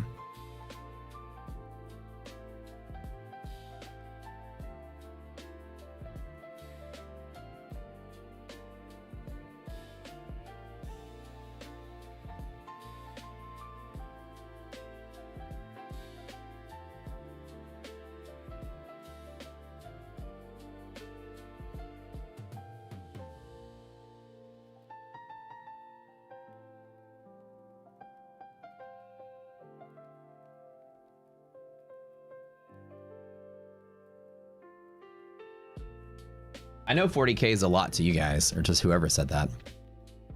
You remember last month and the month before, I was having 20K, 50K, 70K days. This is just a tiny part of my gains from last month. I don't seem to be worried about it. Making 10 million in futures way harder than options stock. Yeah, like for me, I personally, as much as I'd like to show off taking $1 million to 10 million, it doesn't have any more impact than taking 100K to $1 million. Like we've, you know, people just want to see you growing an account. That's really all that matters. And I'm about to invest a lot of money into my new businesses, so I'm not going to put all of that into a bad week of the NASDAQ. Loan you 10K.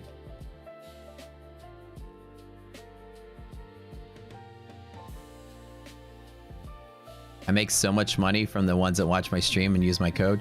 Oh, well, no, that's not that much. It's not that much money.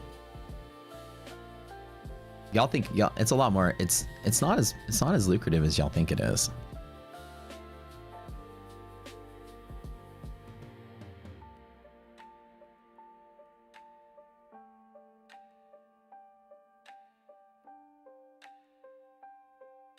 Go clean my car daily for 100K a month, for 1,000 a month. LP's been doing okay here.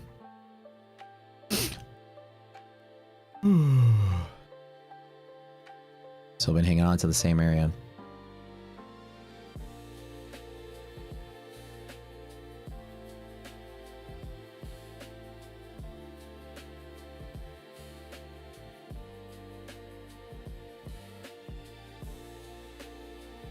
Your guess is 6 figures a year?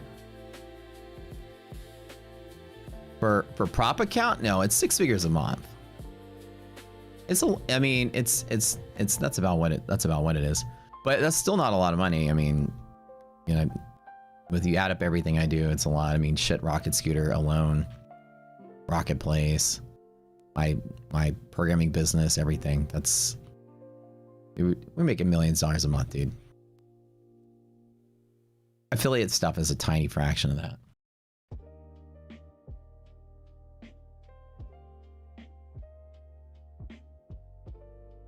Right now I'm going aggressive in investing into businesses. That's my new thing. Funding ticks only allowed trades that last longer than 1 minute moving forward. A lot of these companies are sort of like, Jesus Christ, dude, it is like hugging this area. I might call this one. Down to 10. Normally, like God, that liquidity pocket has been fantastic. I'm probably done with this one. Our affiliate programs, we do 12.5% commission.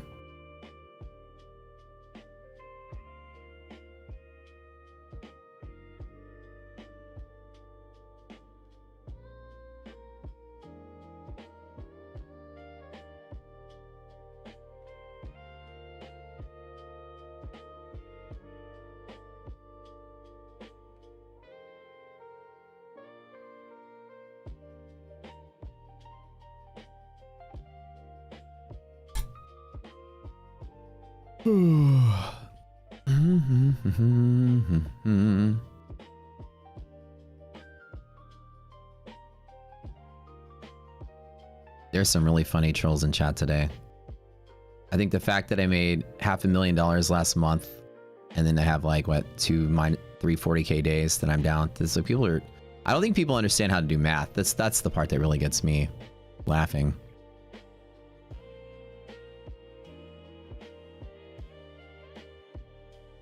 That guy is losing this week.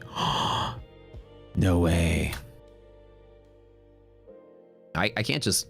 I went like I went on like a 2-month winning streak. It was fantastic. I took 120 payout from Funded Next. I took a 40K payout from Tradeify over the course of the month. Made what $72,000 trading options that month. Made hundreds of G trading my real account that month. Oh, it was beautiful. Great month.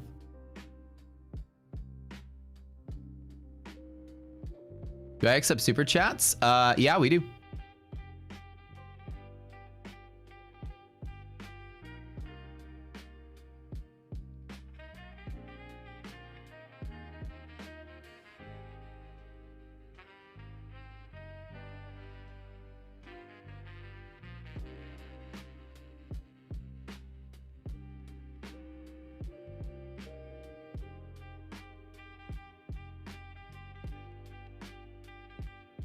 So my stop loss is going to be at 250. I'll finally pull out this one. No, this is the trade I always take the same one. I'm definitely taking it seriously. I just don't panic like a lot of folks that trade panic. I'm doing exactly what I normally would be doing. This is kind of the normal trade.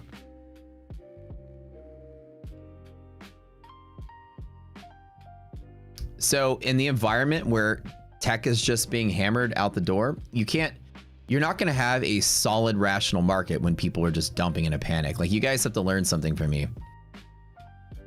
Is that there are going to be times in the stock market's history where it's just going to sell off, and that's part of it. And then sell-off markets are usually weak for me.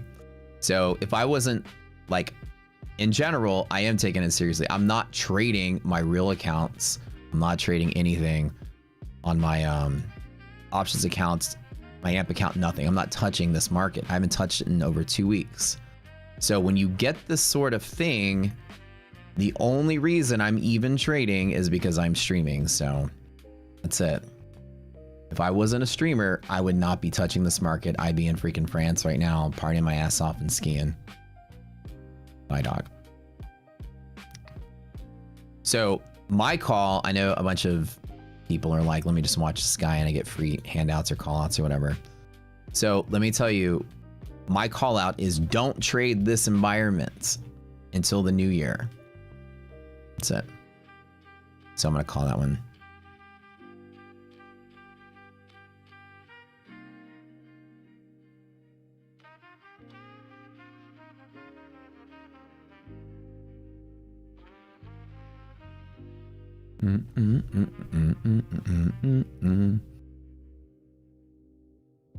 For me, I've been trying to catch at least some big plays, and now big plays aren't working. This is the 4th time in a row we've lost monthly hedge pressure. So as much as it's held throughout the year, this is the 4th time in a row it didn't work. Kind of sucks.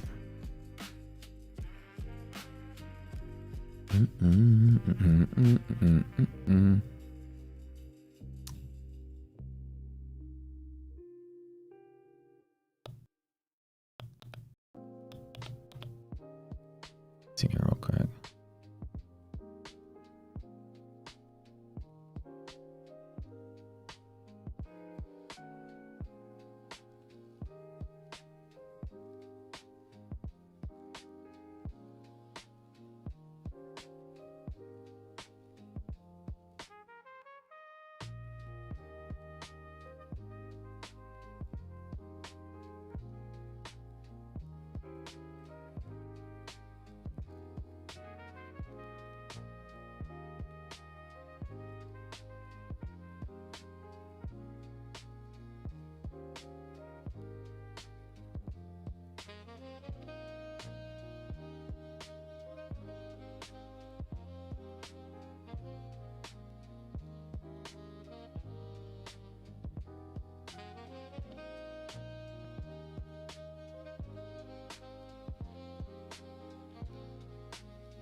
Here, watch. I'll just put another 100. I'll just put another 100k in.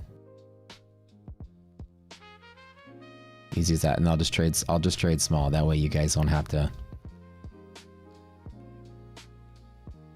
have anything to comment on. Isn't that crazy? I'm trying to get some big plays, but I'm gonna sit here and not trade till the beginning of the year. How about that?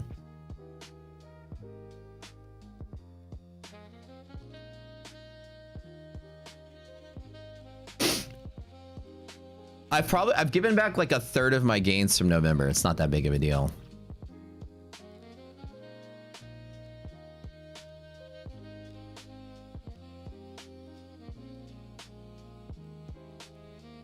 I know. I want to trade big to get a big swing out of it. So we'll see.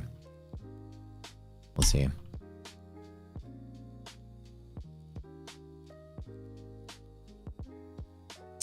My method, my thing is that when the market is opening nice and solid and bullish and crashes on news, there is no strategy that's going to let you know how to do that. It's just in the small periods of time when this happens, the month or so, or a couple of weeks or so when the market is like this. It's just my normal stretch just sit out. So.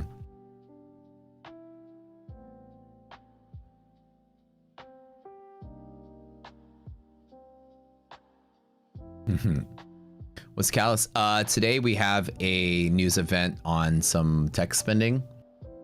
Oracle, Michigan. So basically we open in NVIDIA and Oracle and AVG and all the big tech stocks just dumped. Slide a little 100k your way, LOL.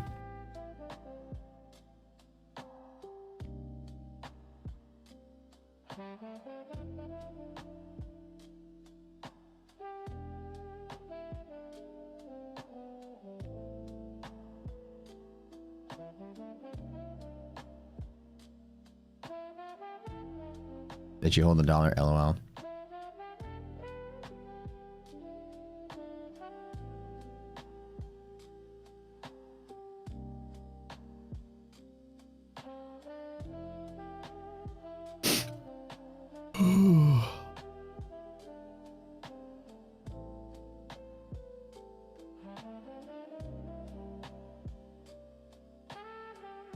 I was thinking you guys are getting bored of me just doing like 3 to 5k, inching my way 100k up and up, and I went 100k to 30k, then I started swinging big 4 days in a row. I hammered 4 days in a row.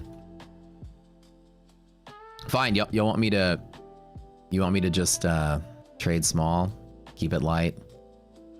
Nah, I want to swing big. That's my goal. In a month or two, when I've turned whatever 100k or whatever into a million, it'll be a whole different story. Just because right at the front of this, I happen to have had the wrong timing on pressing it so hard. It's part of it. You know, this market has been like less forgiving. Terrible time. So I started swinging big like through here, and so in this small challenge account, I'm pretty much done doing that for now. So I'm not going to do any more big swings till the beginning of the year.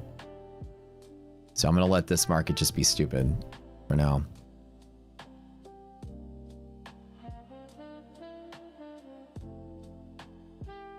Rather see smart plays with profits. These are all smart plays. Every single one of them was a smart play. Just it's a loss. Like, I think a lot of people, I know a lot of you guys are probably like trading students or new to trading. So money is like something that you protect or something that you don't have a lot of. And you look at the number and the number means something to you. It all just proves how like new you are to the game. If you see 20,000 or 30,000 or 50,000 and it feels a certain way, you're still run by the emotions. It doesn't feel anything to me. It doesn't have any feeling to me at all. That's normal. And so it's a normal losing day. And so the funny thing is that when I go on like, you know, 2 months of win streak and it's like 30K days, 40K days, and it's like, I didn't lose. You don't think about it. And then when you finally take a loss or if somebody feels a certain way, it just shows that your brain is not wired to be a trader. It doesn't feel anything to me. This is a normal day. But I'm trying to do like a normal day of this size on a small, like my goal was really just to take a small account and get lucky in the environment being solid and then getting good trades and then hitting it hard. It just so happens MHP has broken 5 times in a row. And that has been something that doesn't usually happen in normal stable markets. So I've just been getting unlucky. Yeah. So it's all part of it. So in my account, I could put in whatever. The 100K is just an arbitrary amount that was for a trading challenge. And I had that money in that account. That's the one I'm going to keep trading. Because, you know, a lot of people out there are just kind of like trading prop accounts all day long. And you know, as fun as that is to do, it's not really my focus personally. Once I got all the live accounts I aim to get, I don't really have any desire to like trade props. You know, it's not like my...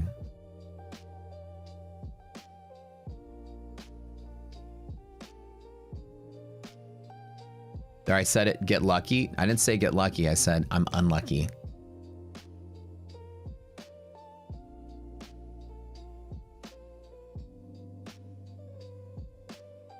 This trading style needs 9% luck.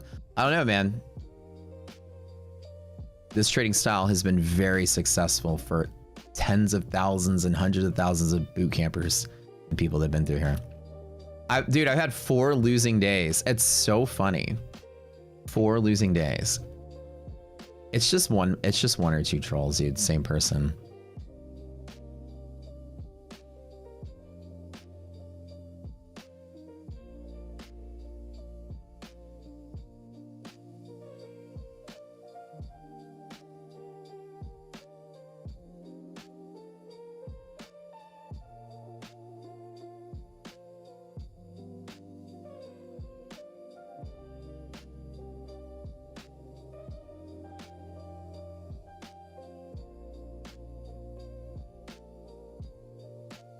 If I didn't feel anything, no, I don't feel anything. I'm answering people's questions that are asking me in chat.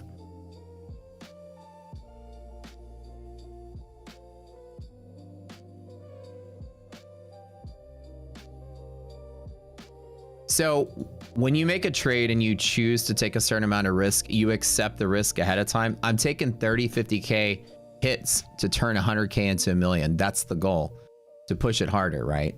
So this is part of what I was just trying to like swing for the fence. And I was kind of hoping that we would have a solid market, but I wasn't expecting the market to have sort of just crash sense. And in crash sense, this is just something that happens. And when I say how much money I have, it's not to compensate.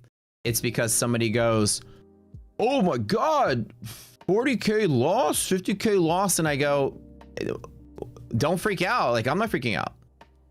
I'm totally okay with that.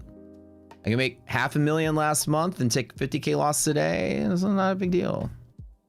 It's only answer the question of people like, why would you do that? Because I'm not trading per your standards. I'm just trading to mine. Like, that's the whole point. And I keep saying is that if I put $1 million in this account or $2 billion in this account, you wouldn't bat an eye at the amount. So people are just thinking too much about how much money. And that's all. It doesn't bother me. I know you got, It seems like you guys are tilted because y'all are losing, and so y'all gotta figure out ways to like vent your anger. I get it. It doesn't bother me. It's just part of the normal progression while trading. It's not a big deal. So comment on the fact that I took a play, stopped out, and then avoided another 100-point fall, which is what I'm supposed to be doing. See what I'm saying? Yeah, DD band is like the last possible trade I can take down here. So this is the one I can probably do. I think other people are mad because they're losing.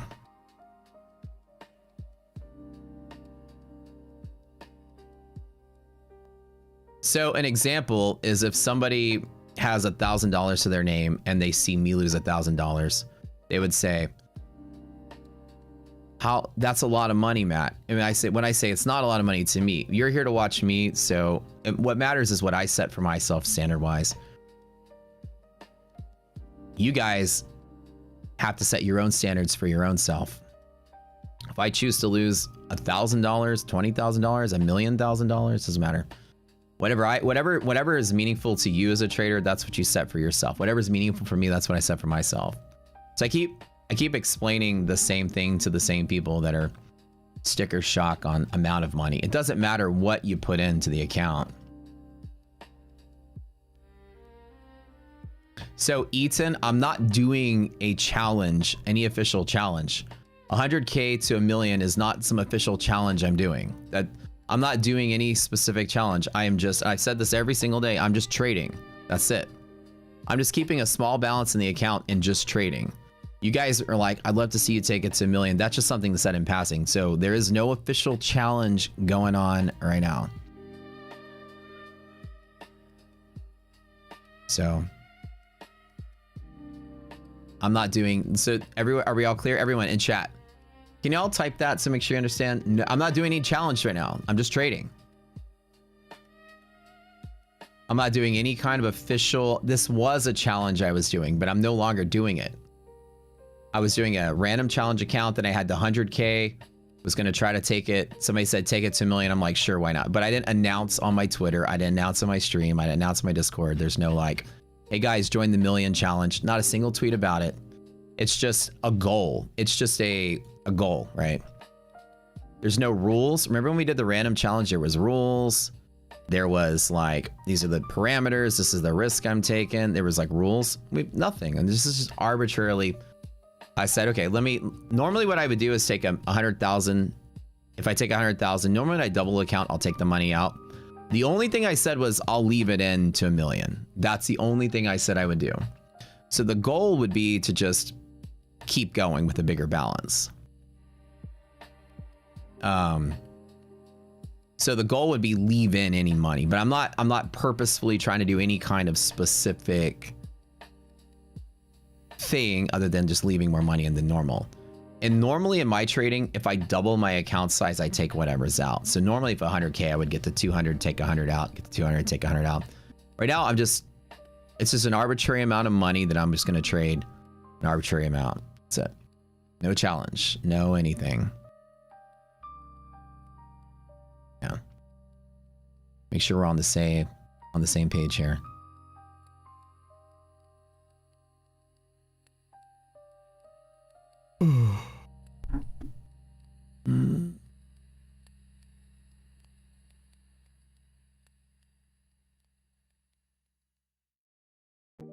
Yeah, like this is me trying to take bigger swings just with the account that I had on hand, and obviously it isn't working, so. But the markets are no longer being crash city. We'll be back to normal.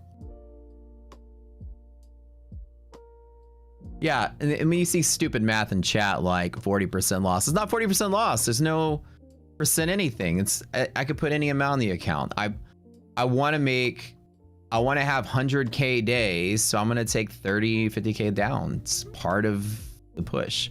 Like I said, I just put whatever in there to do the same thing. Markets are volatile. I want to get some moves. Like sometimes I do. And I'm not risking any big money. I'm just risking little burps of small money. So that's it. So we'll see.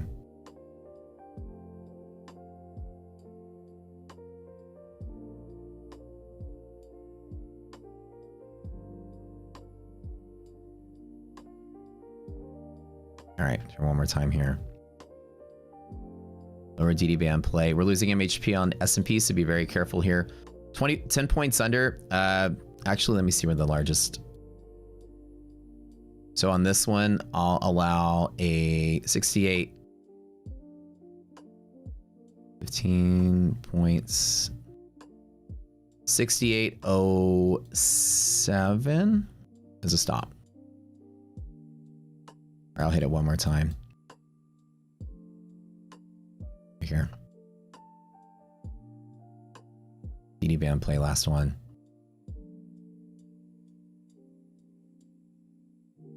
Such a brutal selling there.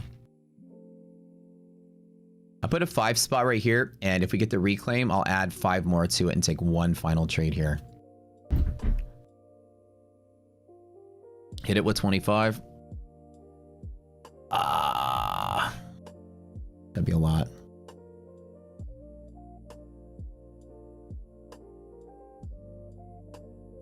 That'd be a lot for here.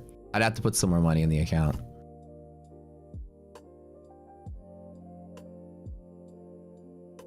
Yeah, some of you guys are pretty smart at math. Seems like y'all are getting it. Here, I'll just put, like, what's my wire limit? Here, I'll just put some money in it right now. Easy as that.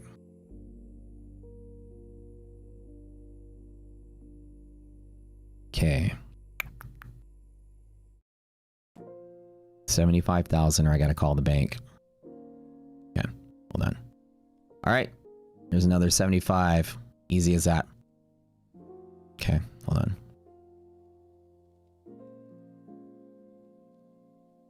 That's the max I can send in per day without having to go to the bank. Okay.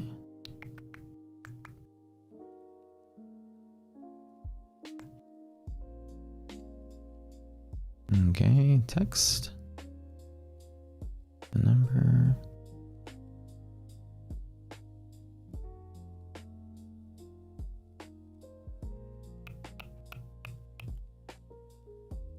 And okay. All right. Load up for another day tomorrow. Easy as that.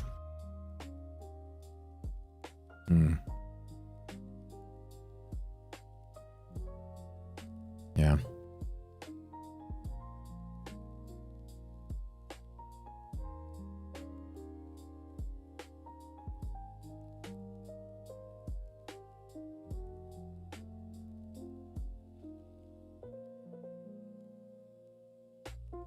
An idea for you guys to have is to just not be so, let me think of the word I'm trying to say.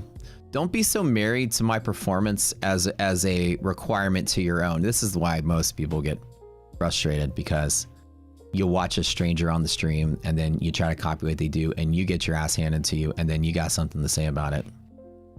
I get it. It happens, but like when I'm losing, I'm not sitting here yelling at you guys for it, you know? Some of y'all are yelling at me for it. You gotta learn how to trade yourself, you know? Take your own risk, take your own plays, and make sure things are up to your standards. For me, I wanna hit this motherfucking market hard. Nobody's making fun of you, man, for your comments, but like people are saying some weird stuff and just kind of like, just ask me why I'm making the trade I'm doing. Like when I see a, wow, look how much you're down or how much this, that's just blatant stupidity right there. Like talk about like how many points, like why am I betting a risk? Look, I just sent $75,000 in. I could do 75,000 a day without having to go to the bank. I'll go to the bank, I'll put $1 million there tomorrow. Like it doesn't matter the amount. The amount is an arbitrary small fraction of what I'm willing to trade. I'm just putting in a little bit to keep the account balance small, because I don't like to put in $1 million into a trading account because I'll use it. I like to put in exactly what I want to manage for the size I'm going to take. So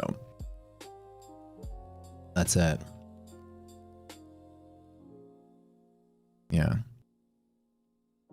So for me, I want to put some more fat in the account just to have enough, like I said, I want us to have like somewhere close to 100K ish in the account. That's it.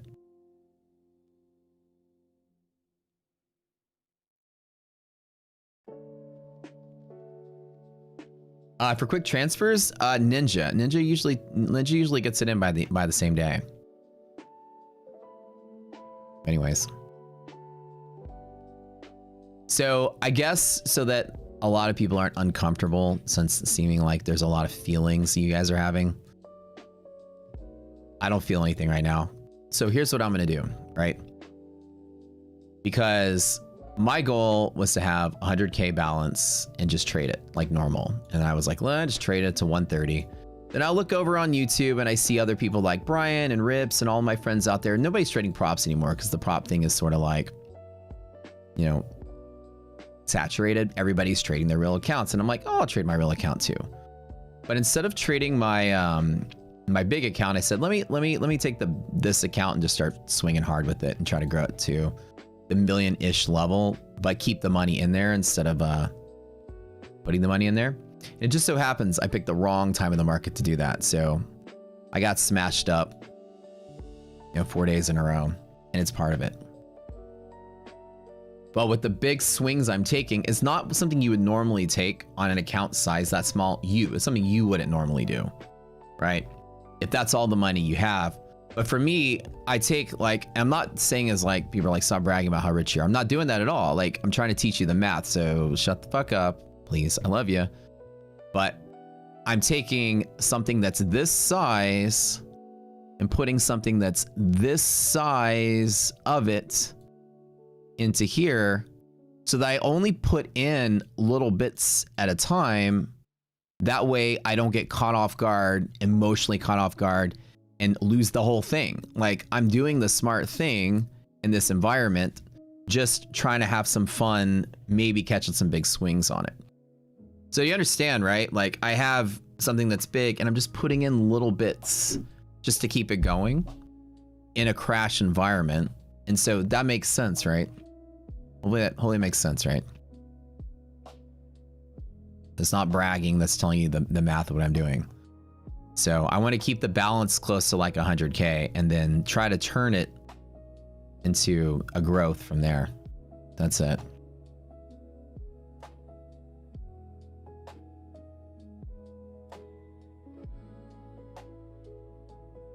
It's just a small chunk. So anytime you have like money, I tell people, if you have 100K and you want to trade futures, put 10K into the account. And if you bust it, then you got 10K more. If you bust it, you got 10K more. The goal is not to put all of your money into one account.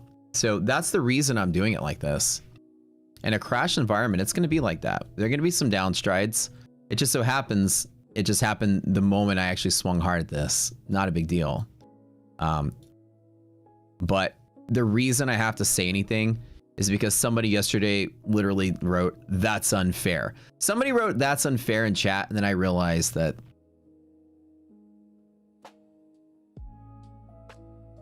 I have no words at this point. I realized that's kind of the level we're at here. Like, somebody was like, "That how can you put more money in? That's unfair." Like, what? You know what I mean? Like you guys got to side with me on that. I got to deal with that when I'm trying to trade. I got to listen to people saying stuff like that's unfair. Like, what? That's exactly how I tell people. Like, when you trade, you should never put everything you have into one account. Just put a little bit at a time and manage it. I'm so happen to want, like I say, I want the visibility of, oh, I turned 100K to $1 million. That sounded cool, right? I've done it plenty of times. So I was like, let me do it. It'd be fun and not take anything out in the middle of a crash market. I'm going to have to put a little bit in, but that's on the front side, right? By the end of it, it'll work out at the end of the day. It's fine. But if somebody said that wasn't fair, then I'm like, this is what I have to deal with sometimes. I think that was the comment that did it. unfair to who? Yeah, that's I didn't understand that, but that seems to be where the conversation stems from. So when I'm explaining what I'm doing, then I got somebody in chat that says, "We get it, you're rich. Stop bragging about how rich you are." Then we get another person being stupid. Like, okay, I won't explain what I'm doing. I won't talk about what I'm doing. I'm either bragging or I'm not being fair, and I'm just like, you guys sound like y'all are having emotional problems while y'all are trading because y'all got anger issues on your own. Not all of y'all, just some of y'all. It blows my mind sometimes. Like and subscribe. So I won't explain what I'm doing because it's bragging. I won't explain why I put in why this is a small amount of money compared to what I'm willing to trade, because that's flaunting. It's some people.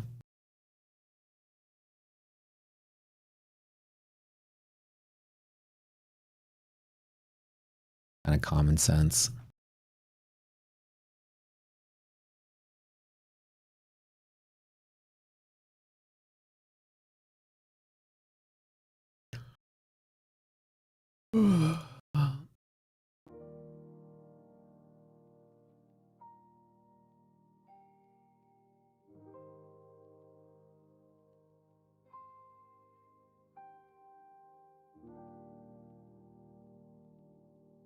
All right, so I got one final attempt at holding DD band support to finish out the day.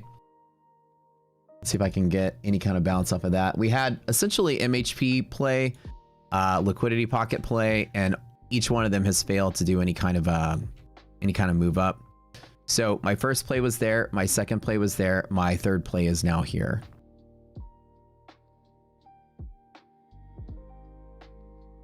Hold on 1 second, I get an email real quick.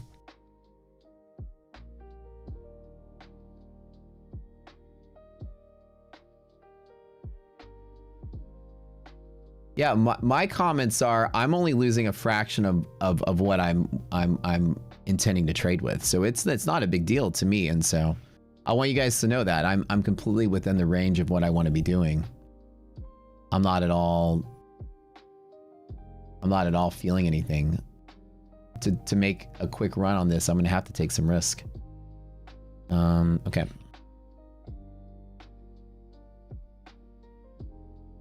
DD band reclaim. Let's get a bounce off this. It'd be nice.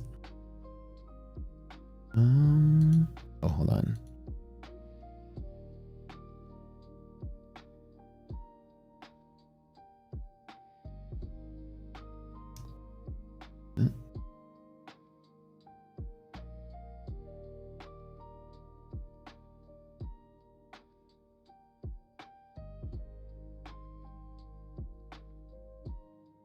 But because there's always a lot of confusion, I have to repeat myself a million times because, like Eaton said, I'm not here to see all the messages. So now you guys understand why I have to repeat myself, because even long-term viewers is like, I can't watch all the time to get all the messages. So as a presenter, like when there's a news event, right? They have 24-hour coverage and they talk about it all day long. That's to catch everybody.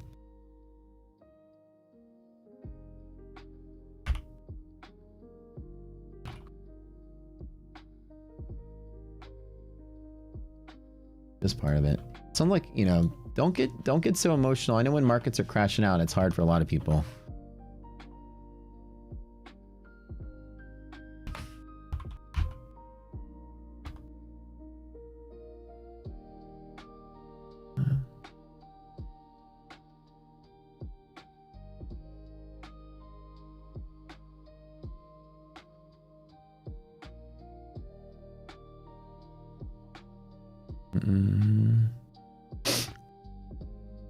Hope market's going to 0, yeah.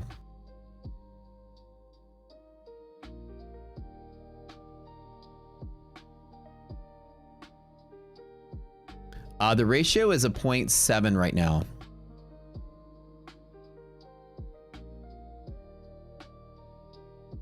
Yeah.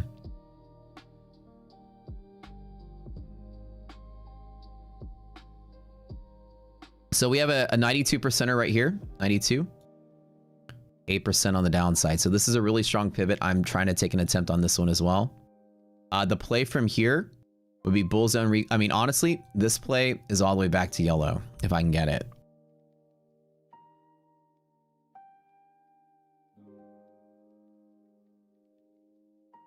Is my strategy DCA? It's not DCA. I haven't done any DCAing at all. My strategy is to trade at high volume pivots. This is one of them. So I trade here. This is another one, and they all bounce like you expect, but they just didn't win the day. And then this is the last one. So I'm trading at all the right spots. This is the next one that I want to be in a trade at here. And so this one didn't work out, so I closed out and waited, and now we're here. And this is the one I want to take. Simple as that.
Yeah, right.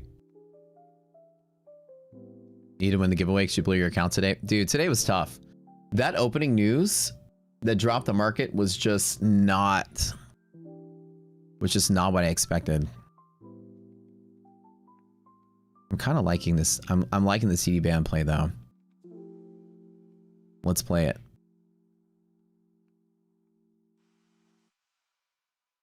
I should have added on the bounce though. So I do right here. One more time. We'll do a drawing on the giveaway in about maybe 20 minutes. Let me focus on this for a minute and then I'll do that. All right. Let's get the miracle bounce. Let's get it. Your final MHP and liquidity pocket on S&P. This is to hold the market together. If we lose this, then it's death. Death of the market today. Like I'm talking like full on bear market, crash out. I'm still not wanting to bet. That's what people are saying, like, why aren't you shorting? I'm still in my bigger sense of like what I'm doing. I'm not really buying the dip at all or buying calls or buying anything. I just know that come January, February, this market's going to sustain a nice, strong, bullish wave because the economic data is good. I'm not swaying on that. I'm going to take a little bit of heat. I made a whole lot this year. I'm losing a little bit right now. It's part of trading. So you guys understand that whenever you're setting your tolerances on what you're willing to lose or willing to trade with, that's just how it's going to be. Whatever you set and whatever you're willing to lose, marry that number. And if it happens, then you're just sort of okay with that. For me, this is an opportunity. These are dips. And next year, when the market continues to push harder, then I want to get a good opportunity. But in this environment, it's probably not going to be the likely place for a big V-up bounce. There's not a lot of buyers here. Even though I'm trying to take a play at key areas, my hopes are, you know, that the market does just create events like volatility events, then create some small moves, but I'm not betting on a V-up reversal to finish out this year at all. Whenever I told you guys my projection was that we would just like drift in the close, drift lower. And I didn't think it was going to be that volatile of a dip. I thought it was going to kind of be like, you know, like slower, but the volatility picked up a whole lot like the last 5 days, 1, 2, 3, 4, 5. And I got chopped pretty hard in this environment here. So this has been tough for me, but it's tough for anybody. If I was still like long-minded and then all of a sudden, you know, the tech burp bubble, whatever you want to call it, zapped me, then that's part of it, you know, and it just happens. Why not buy long-term longs? Well, I will next year. Like, next year is when I'm going to start doing my big bets on the market.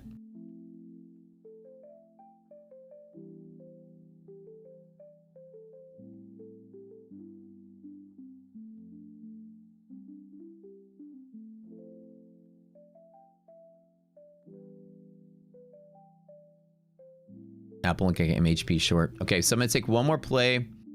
I'm gonna stop down in here and take one more play off of this DD band try.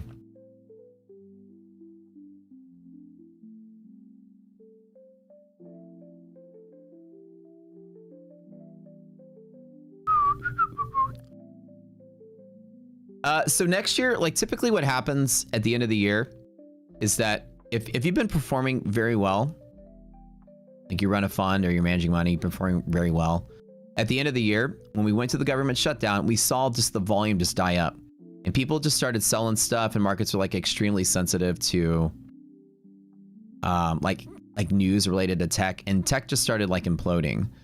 And all right, last attempt here. I'm losing that level too. The attempted bounces are just getting overwhelmed at each place I want to trade at. What happened at the end of the year was that fund managers and money managers and a bunch of people just sort of like stopped longing and started taking profits to lock in what they did for the year. And the reason next year is so important is because people are gonna have to start putting something on their books for quarter one.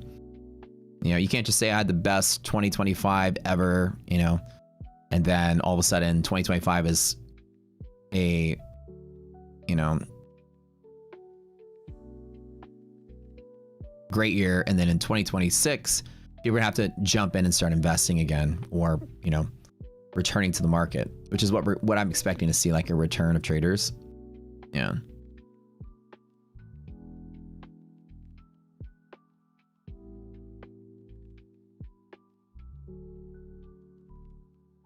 Load the boat, we're going up.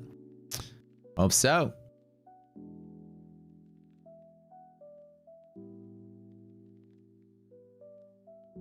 You have to take, I firmly believe that we would be going up into CPI and then selling after CPI. My whole plan was to let CPI rally and then sell it off the next day. That's all, that's exactly what I was hoping to see. This is a tough day. All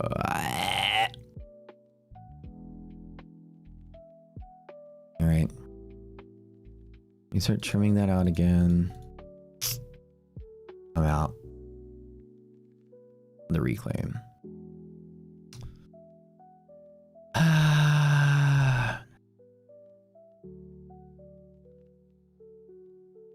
All right. No more heavy swinging until next year.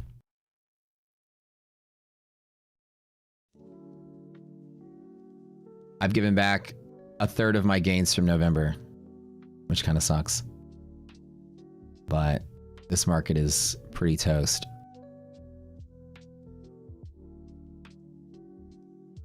All right. You guys having a tough day? And tough.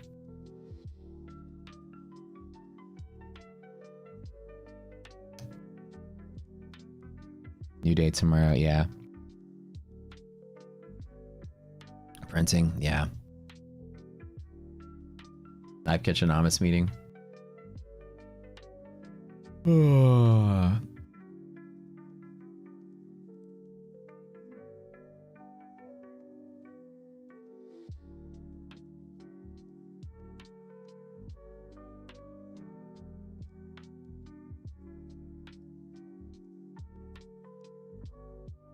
So some days you're just gonna have the market just break everything that it shouldn't break.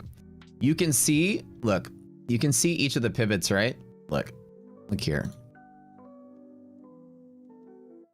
92 and 8%. This is one of the 8% of days. You know, 1 out of 10 days that probably won't happen. You see right here, like we tried to pivot here. We tried to pivot here, and we tried to pivot here. These are the attempts, and I choose to trade at the right place, there, and there, and it just so happened it was a loss, loss, loss.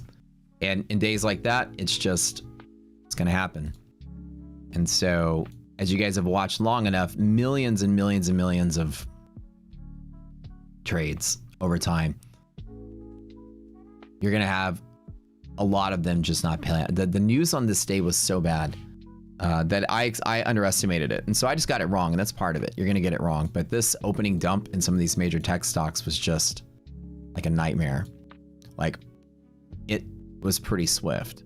And while I do still think that there's opportunity here, I don't think we're gonna get anything more than just a worsening condition to finish out the year. So I'm kind of done trying to make my big swings here.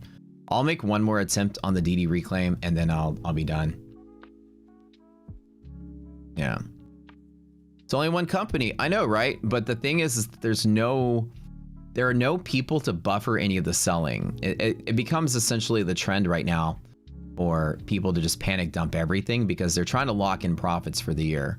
They made all this money, and then the market's sort of like receiving bad news, and we were in the dark on the government shutdown and everything. So because of all of that, people are just like, okay, let me just take profit, which is what everyone's doing. And there's nobody returning to the market to buy to ward it off. You can see that the algos are you know, sort of firing up over here, but you're not seeing a lot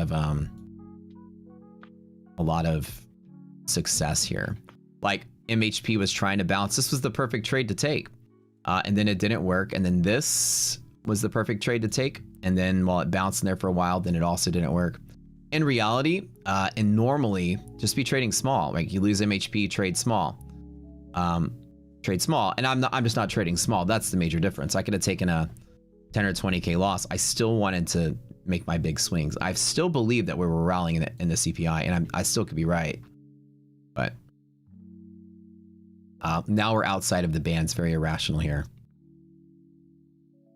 It's been very aggressive, completely illiquid, completely irrational. Market's been a little bad on this one. Part of it. So I'll refund the account one more time and just trade it slow. That's all I'm gonna do until the end of the year. Just to shut everybody up, I was gonna put in 250 and just start from there, but I have a 75K cap, which is weird because on the app it says I have $1 million limit.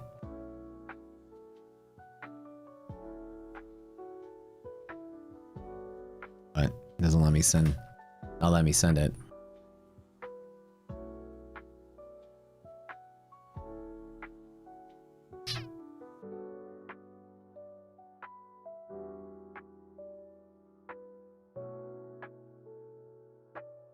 Keep it at 100? Okay. Catalyst line absolutely triggered today, yeah.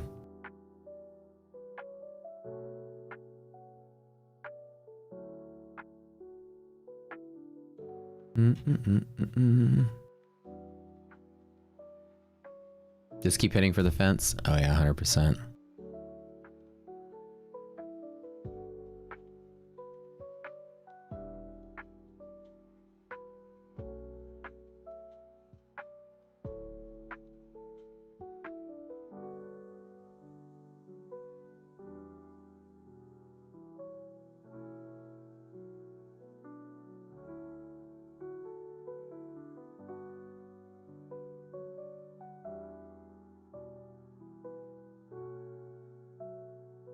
I'm contemplating.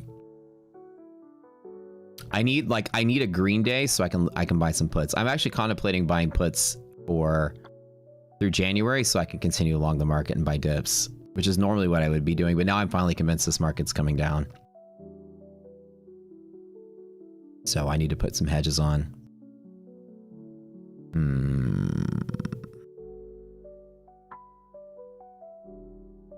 But I don't buy puts at the bottom. I always have to buy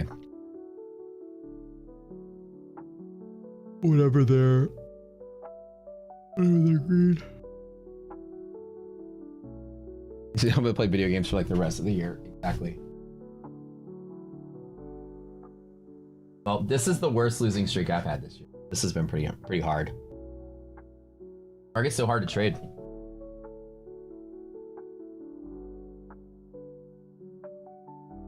Tradify straight to fundeds are really good. Now, Eric, I've used them before. It's a really good plan. They have a really decent payout policy. It's really solid.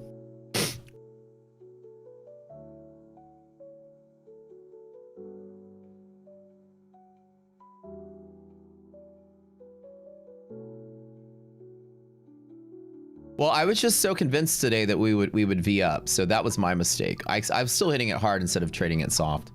Hard relative to like the limits I'm giving myself on this account. I took 3 20K losses for the most part. So that was it.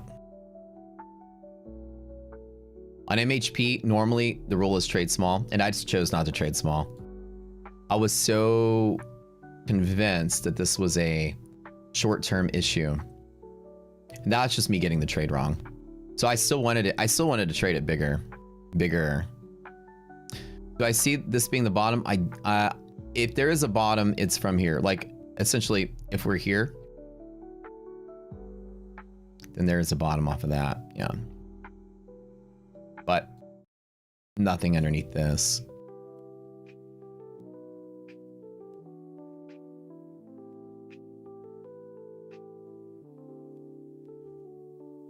This is what, you know, losing your net worth in 4 days without caring hurts your soul. I'm not trying to hurt your... See, I'm not trying... That's what I'm saying. Like, whatever I choose to do, I hate making people feel bad. I know. I know I'm like nonchalantly just like, oh, here's 100K. Oh, here's 50K. Here's whatever. I know that hurts some people. I don't mean to do that. 10 a.m. We shall see. Wait, it's already 10 a.m. It's 10:30.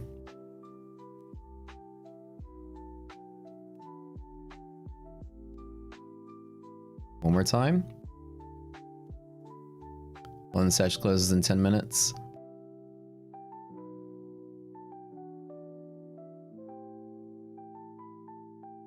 I want to try one more time for DD play. Instead of taking reclaim, I can buy right on the stop at 47. Small only though. Am I saying these losses don't sting? Me? No. If I'm trying to take like a small account and just swing really hard on it, don't let the percentage of the small account. The number could have been, I could put any amount in there. I mean, most of my days last month were like 40, 50K days. That was pretty normal last month.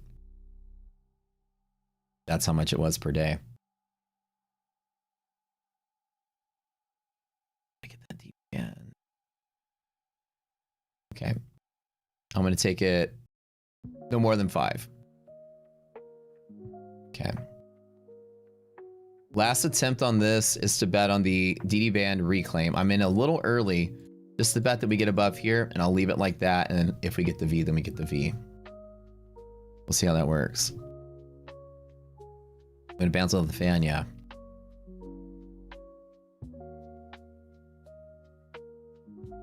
Remember, I just put 100K into this account because that dude wanted to challenge me to a trading competition.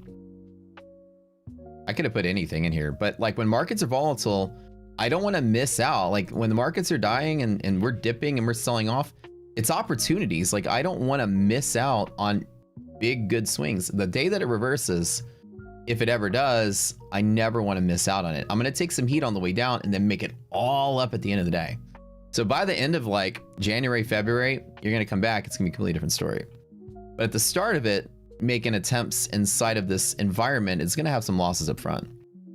But what I should have done, just so that it made more sense to you guys, is just pad the account with the right amount of leverage. That way it wouldn't be such a sticker shock to y'all. It's not a sticker shock to me because I see 2 accounts, right? I see bank account here, trading account here. So I just know I could just put in little bits at a time to catch this bottom, and I'm totally fine with it. You guys see the account on the screen and you see, oh, well, that's a big percentage of that account, but that's just an arbitrary value. And I don't want to miss out. I don't want the market to rally up thousands of points at some point, and I had 2 contracts. You know what I'm saying? If I take hundreds of thousands worth of loss to make 2-3 million on the way up, that's just how trading works. But I have a lot of money inside of a day trading account. What happens is I'm going to use it, you know, as long as I'm not risking a lot, then I'm not going to like lose a lot. So an example would be, let's pretend that you have, I'm gonna use a number. Pretend you have $100,000 and you want to trade the market. Put the whole 100,000 in, and then you accidentally tilt one day, and then you blow it all up, and you have nothing left. But if you put in $10,000, try to trade it. $10,000, try to trade it. $10,000, try to trade it. It gives you some compartmentalization on your risk, so that you're not necessarily like over leveraging all of your stuff in one go. You get a day to relax, only losing a 10% of what you wanted to trade with. What's going on? Somebody said my stream is frozen. Can y'all see me now? That's weird. Yeah, everything disconnected for a second there. That's odd.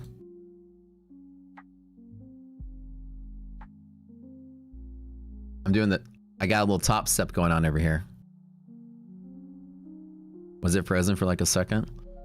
Everything went red and froze for a minute on my screen. This went red. I wonder if my internet light is still on. It's not bitrate, dude. Something's been weird. Yesterday there was an outage too. Like something's going on in the power, I think. I don't think it's the internet. I think the power, something on the grid or something out here in the lines is unstable. The power is fluctuating. Like the lights flicker every once in a while. So I think the modem just like reset for a minute. Data centers are sucking up all the juice, probably. Dude, something weird is, the top step is down. My power is being weird.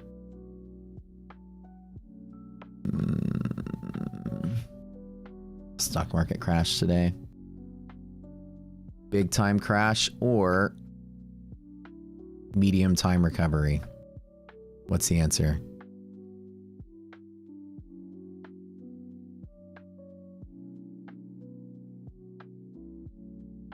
My stream's been doing that for like the last 3 days. It's been doing it a lot, hasn't it? Okay, one last attempt here.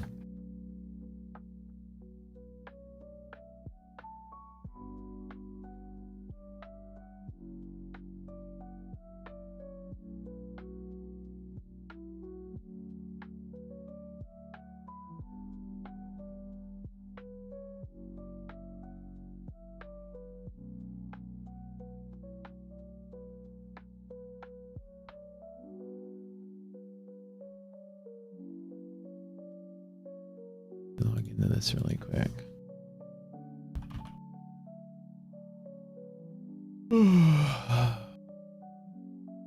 I still believe that we're not crashing into the end of the year. I still believe it. We might be selling.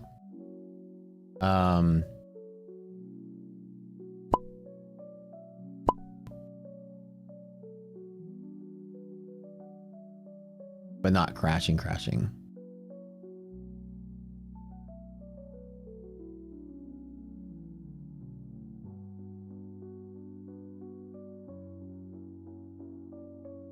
Yeah, we would sort of normalize and stabilize into the end of the year.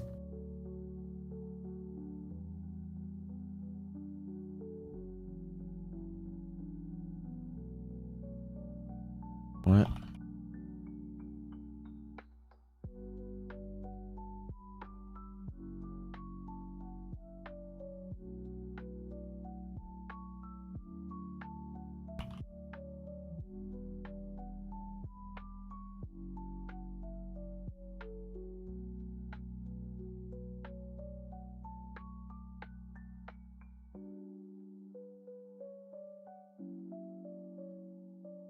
Oh, 1 second, I gotta do something here.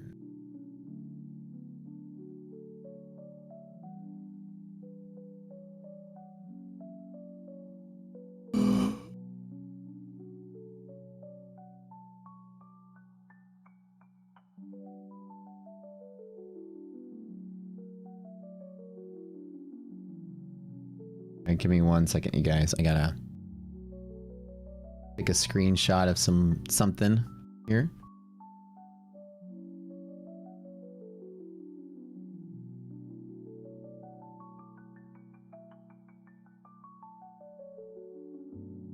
Don't go anywhere.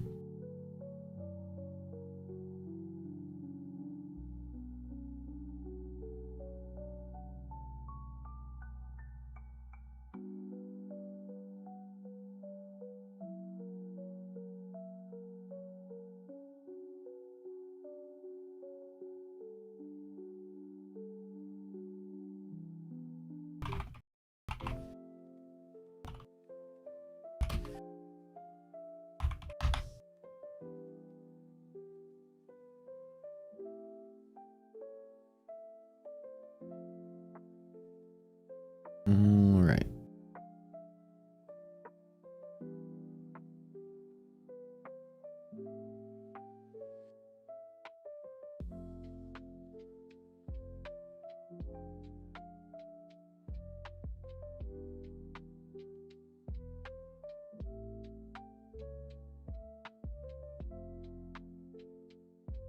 All right, I'll be right back. I gotta run to the restroom real quick. Hang in there.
Ugh.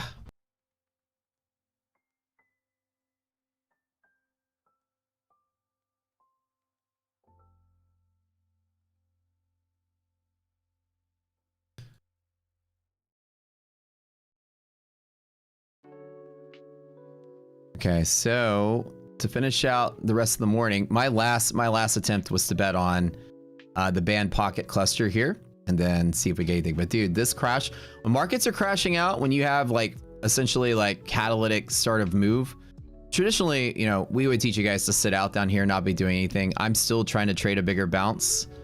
For me, that's very important. There's no giveaway because I didn't get it to 1,000 likes, so no giveaway today. Not even one. We'll do it. We'll try again tomorrow. We'll try again tomorrow for sure.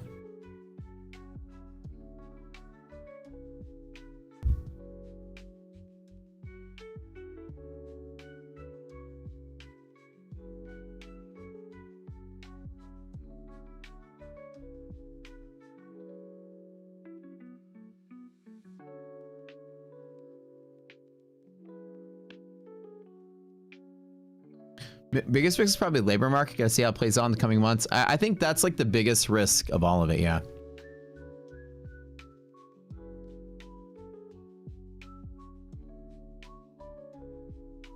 We got 117 more likes to go for giveaway.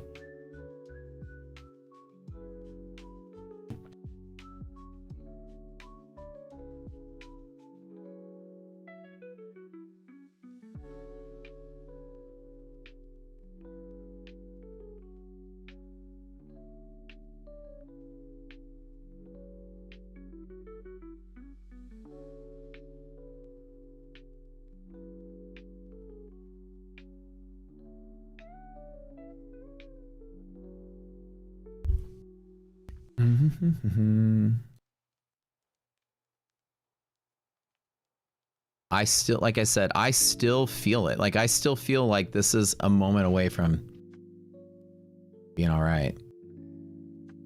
Oops, what am I trying to do here? This is just this is the wrong environment for long scalping for sure. My attempts, which should have held, all failed out. We lost key levels and some big tech stocks. I mean, and we just plunged, and there's no momentum anymore on this.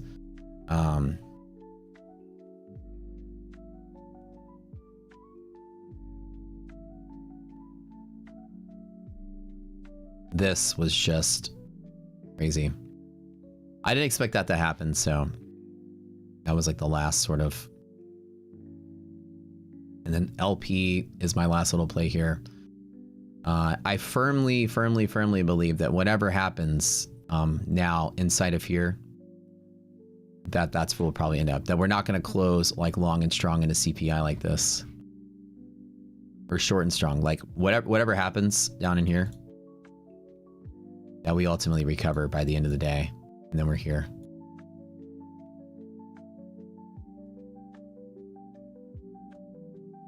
I think shorts getting their chance to cover before big CPI, before big news this week, would be a big part of that.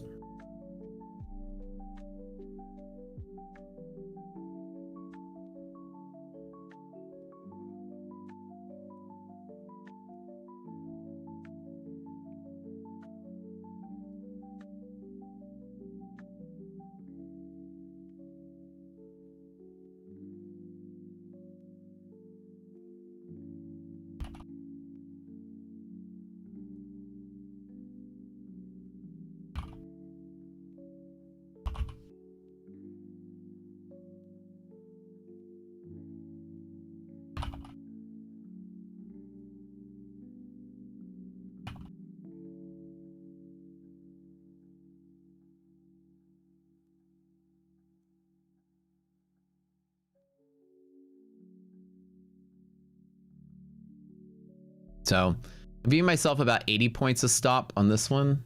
Last attempt.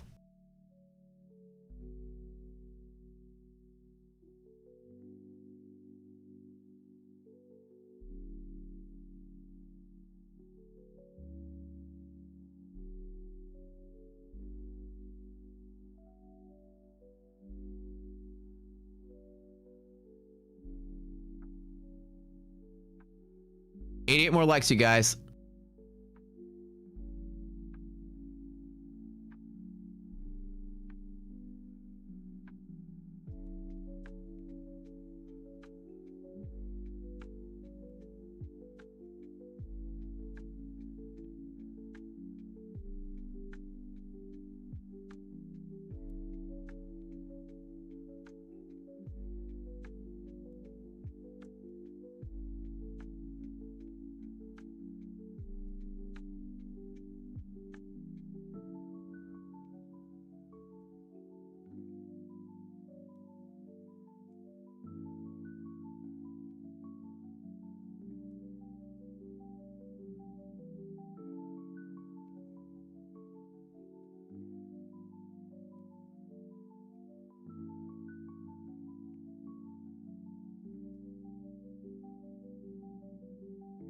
Oh shit!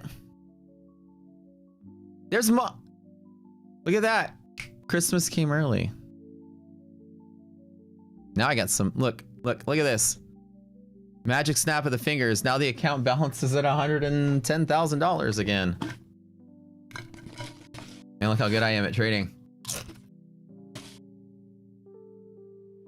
There we go. Just like that. Magic. How? I don't know. The Photoshop finally pulled through.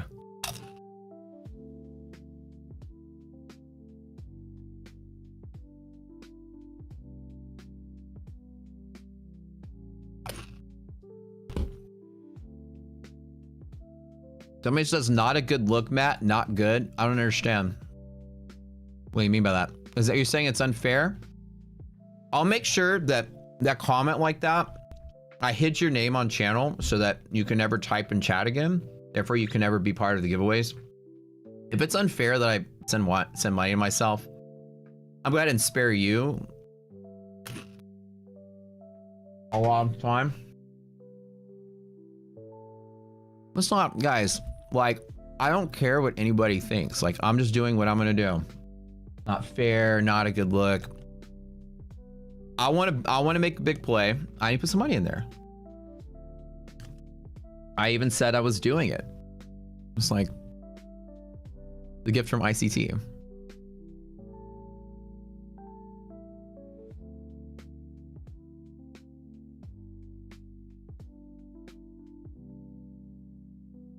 Let's keep the chat more like educational, informational. Stop worrying about what I'm doing. This is the final say. All right, let's be transparent. Stop worrying about what I'm doing. Let me do what I want to do. I want to make millions of dollars off of this crash. I don't want to put a lot of money in the account all at once, just little bits at a time. And it's gonna happen. If anybody wants to worry about what I'm doing and they vocalize it in chat or they disrupt chat, we're gonna go ahead and remove your name from chat so you can't type, so you can't enter the giveaways, and that way we're not gonna, you know, we're gonna keep things a little early here. Let me do what I want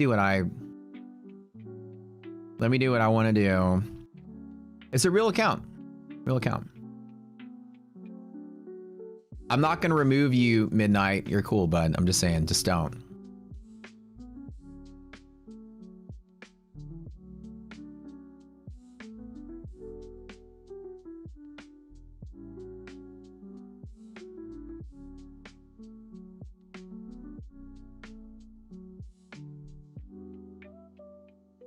Yeah, I'm not gonna remove you, bud. You're fine. In general, just when you're like, it's not fair, not this. Let me do what I want to do. I want to catch a big reversal swing and make a fortune when I'm right.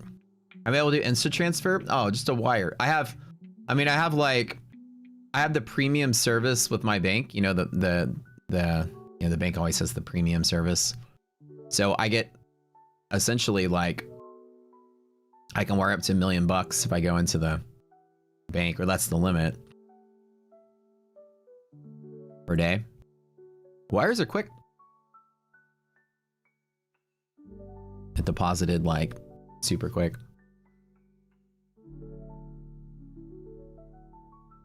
Well, the Photoshop finally came through. So look at this. I broke even, guys. Easy as that. Just NinjaTrader. Even AMP takes 24 hours. Yeah, NinjaTrader's quick. It takes 20 minutes.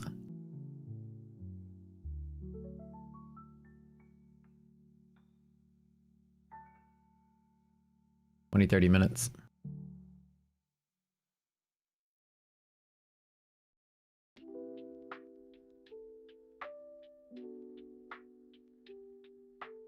Wire $1 million? No, because then I'll make myself use it.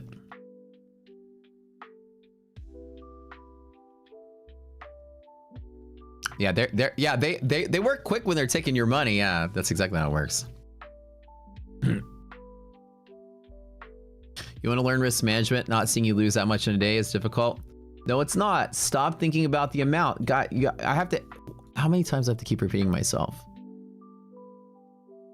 My risk management has been flawless. Okay, let me repeat. I have this much money. I put this much of it into a trading account. I've made 3 trades exactly where I needed to and stopped out exactly where I needed to. I have lost this much money versus how much I have allocated to trade. It's just not all in here. It's elsewhere to keep me from having it all at risk. So I am only trading a fraction. And the way I teach people is only put a little bit in the account at a time. Like a lot, I'm treating it like I've got $10 million and I'm trying to trade $100,000 per day. Think of it like that. Just think of it like that. So the trade amount shouldn't mean anything because I'm okay with it. And it only matters if I'm okay with it, then that's all that matters. I've set my limit. I made a good trade there and I stopped out. I made a good trade here and I trimmed down, added here, and then I made one final attempt here, and then that's it. I'm not doing anything stupid. I'm doing what I always will normally do. I'm just trading a bigger size than you guys are used to. That's it. Sometimes it doesn't. Yeah, like I'd say like, don't worry about what the amount is irrelevant. It's the ratio of what I have and willing to lose, somebody said. That's it.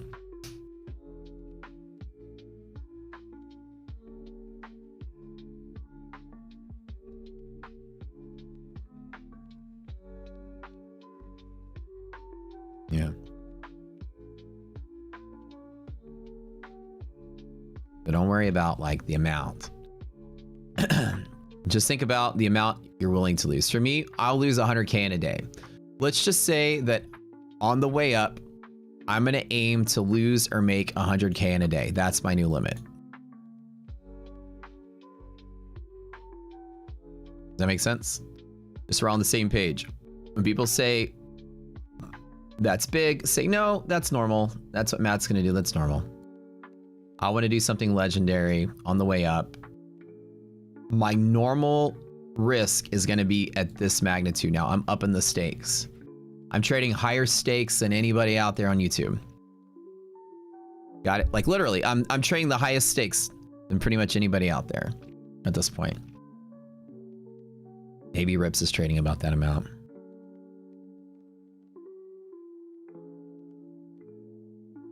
So I'm going to try to pad the account to 100K minimum, but then once the market stops being stupid like this, then I'm back to growth mode. Just these kind of environments I don't thrive in them. And I've always told you guys that when bear markets, I usually sit out, especially when cats are active. I usually do. This is the kind of money you want?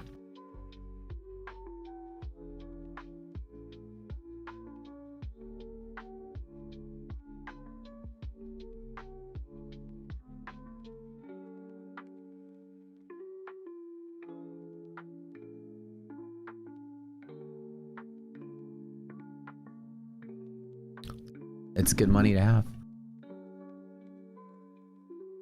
But it takes money to make money.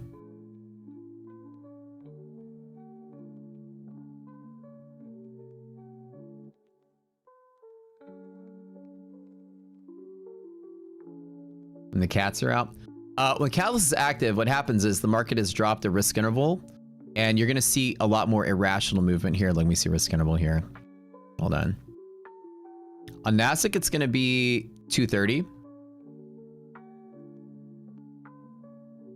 It started kind of at the opening move here. So right at about 210. Cat is active, which this is the environment right here that when we train you guys, again, I'm just taking some bigger swings because I really was betting the market wouldn't crash in the year end, but I now realize I've gotten that wrong. So when a catalyst is active here, then typically we don't make any kind of trades. The market's going to be irrational and choppy and even speed up. So in this environment we're in right now, it's kind of doing that same thing. S&P has one more attempt at supporting. And like I said, almost every time we hit that DD band, it usually can frame it up for a bounce. So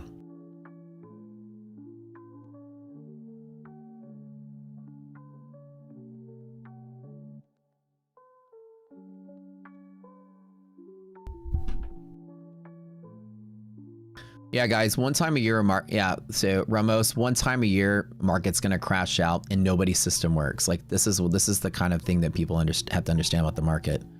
No, there's no system that can work when people are panicking. We understand, right? When markets are selling off and collapsing, people are panicking and clawing all over each other. Do you think there's order? Like, let me ask you, Ramos, very, very, very, like, seriously, do you think there's order in this moment in time? Like, do you think that this is an orderly market where somebody's got a system that somehow has mathematically compartmentalized the panic into an equation? Nobody's system works in this environment. Only disorder. Yeah. So like the idea is when you recognize disorder, throw out logic. Like the market's not going to behave logically. And while I still have my pivots to attempt at, the reason that something works 70% or 80%, there's always the 20% or 30% or whatever times that things don't work out. And the thing is when it doesn't work out, you just got to act accordingly. because we're getting big swings, I want to make big swings. So that's kind of like in the disorder, I kind of want to try to be the smarter person in the room and say, I think the economic data is pretty decent. So after we panic sell tech, when that stabilizes, I want to have enough money to catch the ride back up, which is what I'm doing right now, is trying to take that bet. Right. So it's not like unlimited. When you say unlimited access to accounts, I don't have unlimited access to accounts either. I don't think that, I don't know what that means. Prop accounts, 0 in my history of ever trading props. Have I ever been given a prop account to trade with? Ever. I've always 100% bought every prop account I've ever used. So no, let me dispel that theory that I have unlimited accounts to trade with. No, I don't. 0. I've never been given a prop account to trade with. I've always had to buy it just like a customer. So no, that when people I think believe that affiliates give free accounts and go trade them. I've heard all kind of theories, like affiliates give free accounts to go trade them so they can blow up and force other people to buy it. It's complete weirdness. I'll defend that in court all day long. I had to buy prop accounts too at the same time. And on Tradeify, you guys watch me babysit those same accounts. It wasn't even unlimited. Like I rode those accounts from March until whenever without blowing them up. Do I trade prop and personal? No, I don't really trade props. Like that's the thing. I'm only trading props now because you guys are trading props, and that's part of the plan to grow the channel, right? If I wasn't streaming, yeah, I wouldn't touch props at all, like at all. I only trade them for the stream. It's all just to trade, just to show that I can go live. So I went live in 3 prop accounts this year, and I'm about to go live in Funded X. So the goal is just to do it to pass the challenge, but it's not because I want to trade props or need to trade props. Props are just crucial for relevancy in the space because everyone else trades them. I've traded a real account on this channel since 2016.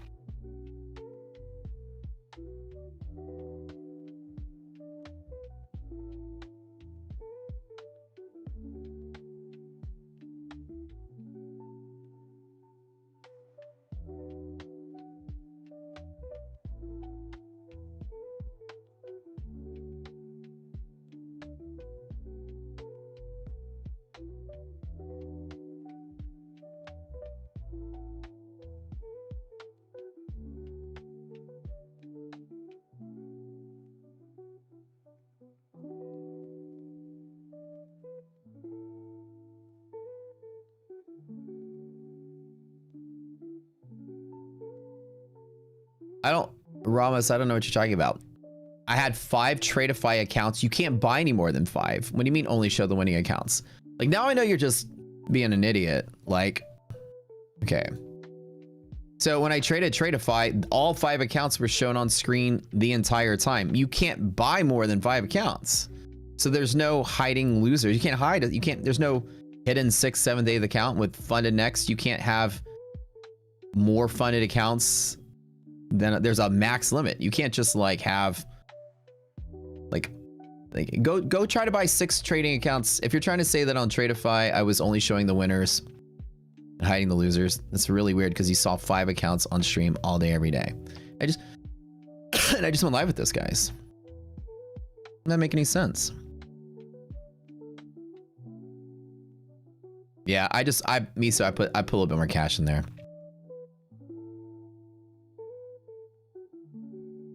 And I did, and I did show blowing the Funded Next when I ever busted them, yeah.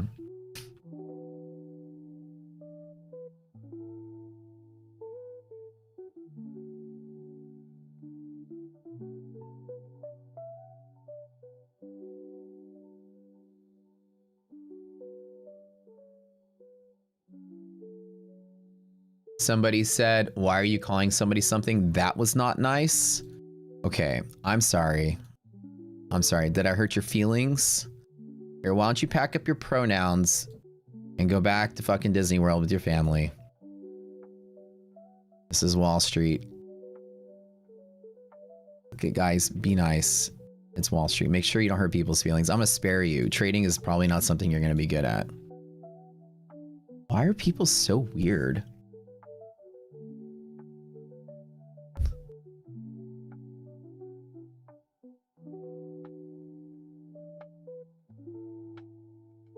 I feel like cancel culture is trying so hard to get its grip on Wall Street. I'm gonna be the person that sits there in my lawn chair in the middle of a zombie apocalypse and just watching people panic and freak out and just be cool with the zombies being everywhere.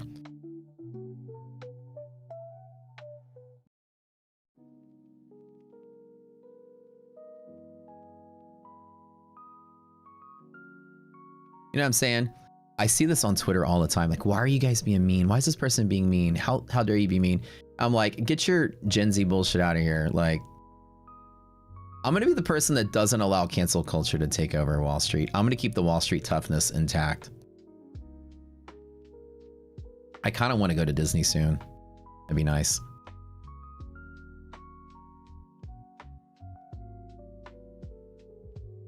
Take fentanyl to fool the zombies. That'd be hilarious. Anybody who wants to talk about feelings or niceness or whatever, this is a trading stream. You know, we're gonna make sure that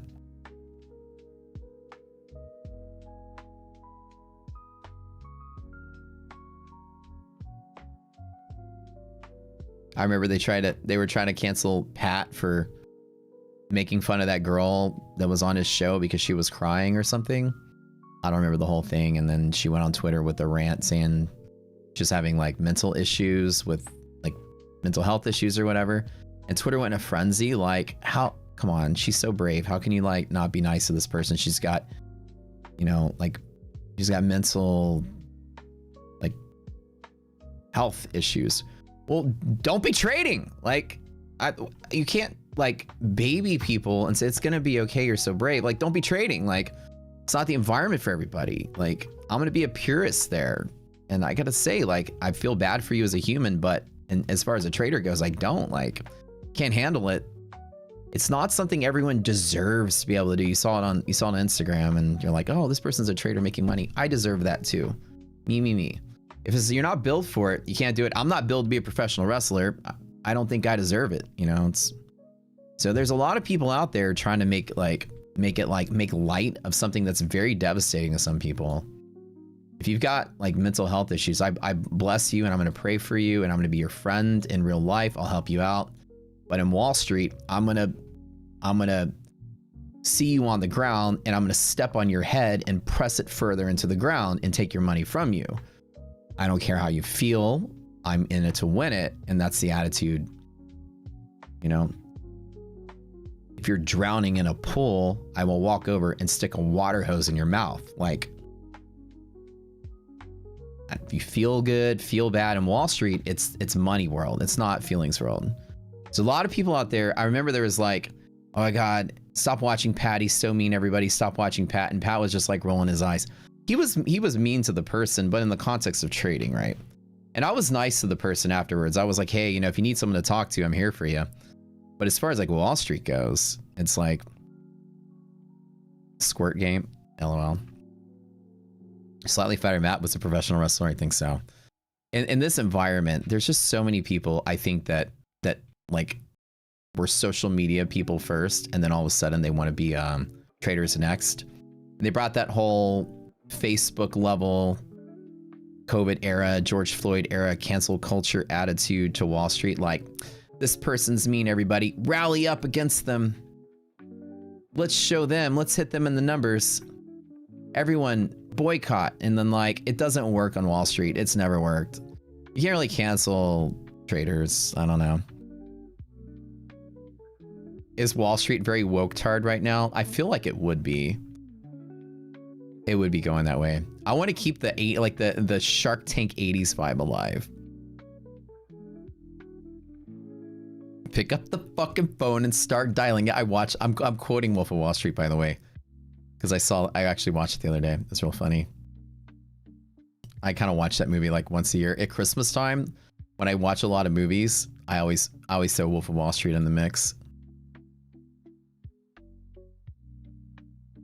Yeah. But no, in reality though, I think that a lot of people... Okay, so let's see what's going on here. I was kind of hoping we get a DD hold, but don't think we're getting it. The problem is a lot of people are feelings forward, and that's the easiest way. That's the easiest way. I'm doing you a favor by being tough, because that's the easiest way for people to get an absolute loss of control. Is they're just so feelings forward. And like...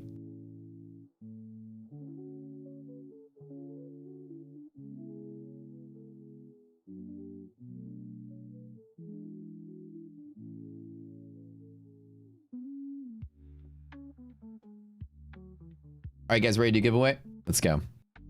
Y'all were nice today. Button next. Let's ring it up. Type it in chat. My last, like I said, attempt at this is a cycle on S&P DD band, which I kind of would like to play that. Nasdaq has failed. Dude, I failed 3 really strong bull pivots today in a row. I probably should stop trading, but I know that this is going to be...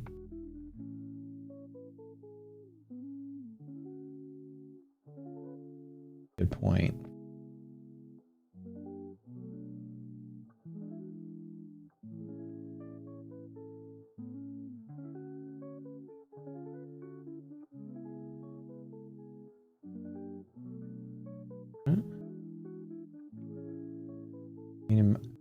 Tradeovate is releasing the mini to micro contract converter. Lets traders magically swap E-minis for micro E-minis and back again within the same product family, all under one unified risk limit. There's no math required, just seamless size swapping. Position limits, they follow the big guy, primary contract. So essentially,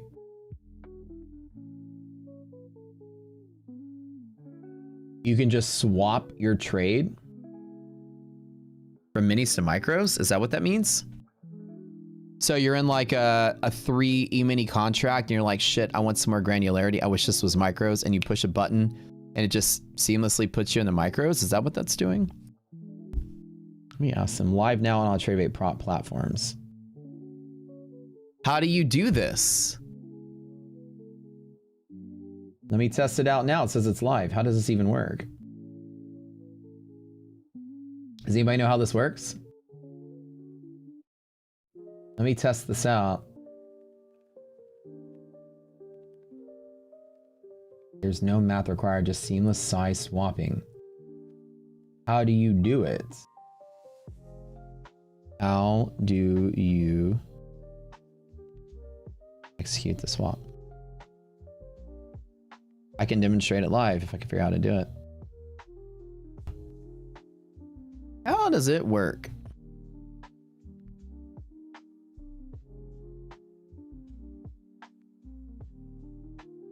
All right, let's go. Does anybody know how it works?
All right, you guys.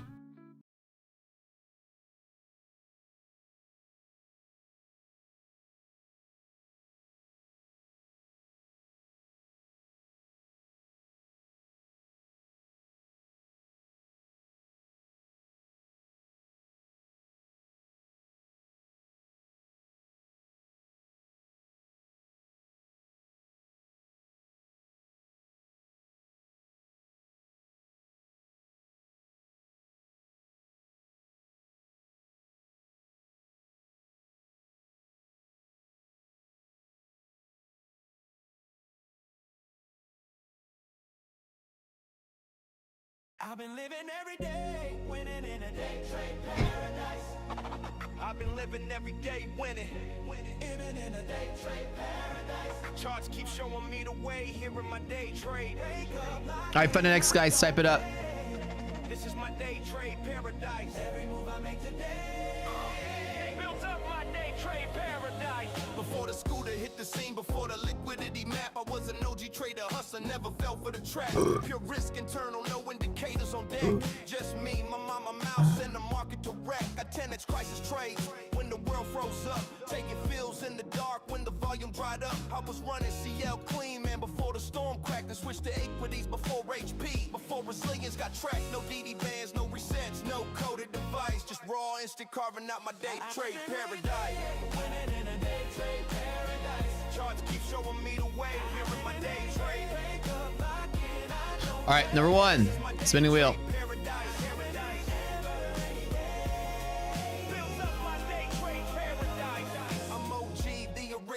Built my lane by design before algorithms hit the charts with a rocket scooter sign.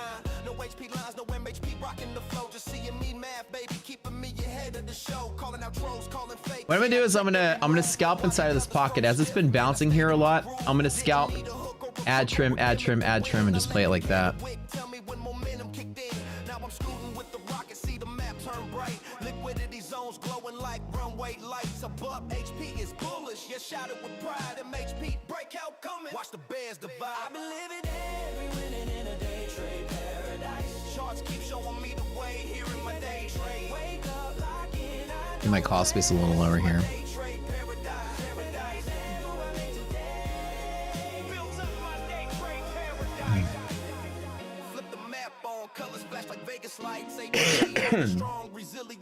Adriana.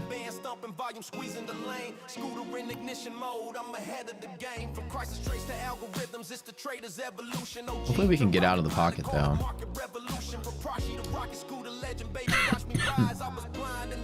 Now I see the market's lies. They were spending all the days hoping price would treat them nice, but I carved out a legacy in my day trade paradise. I've been living every day, winning in a day trade paradise. Breaking highs and riding waves inside my day trade paradise. In a day trade paradise. Every setup that I chase is in this day trade paradise. In a day trade paradise. I just hustle, set the pace inside my day trade paradise. Builds up my day trade paradise. I've been living every day winning in a day trade paradise. Pearl some too. Don't we get that DD Van rescue, man? That'd be so nice. That'd be good. That's a pretty cool song.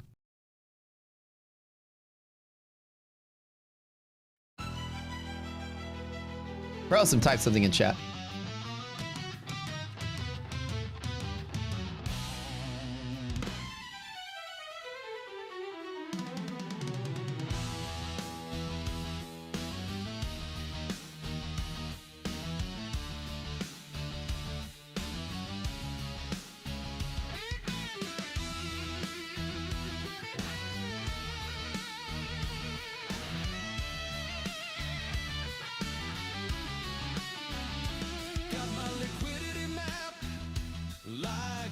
Chart. Hot coffee spilled on my lap, man, what a great start.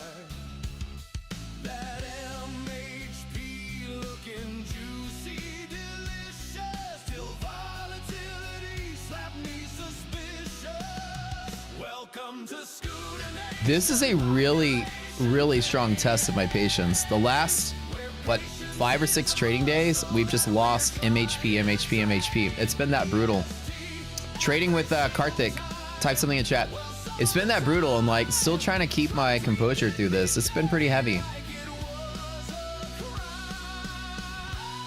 It's been certainly a test of my patience.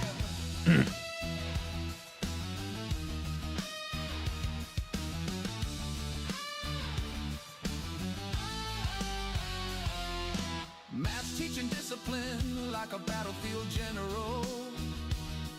Meanwhile, I'm emotional and highly unprofessional. Chat screaming. Are you talking about what you guys are talking about Top Step? Yeah.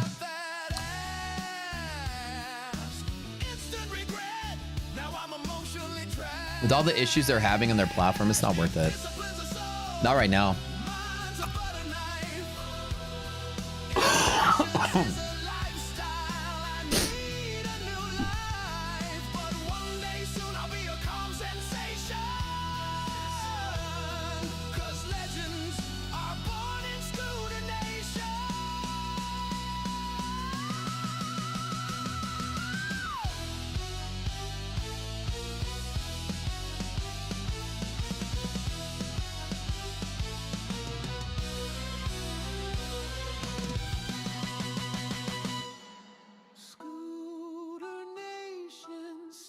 Autumn BG.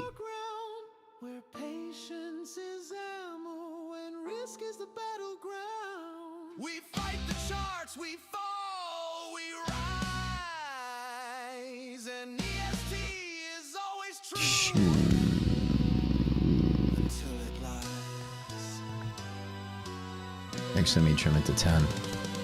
We have S&P DD Band, my last attempt to want to see this hook up. So this is what I want to see here.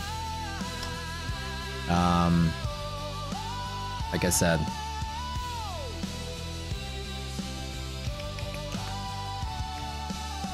it's trying to hold, but it's still looking pretty gross.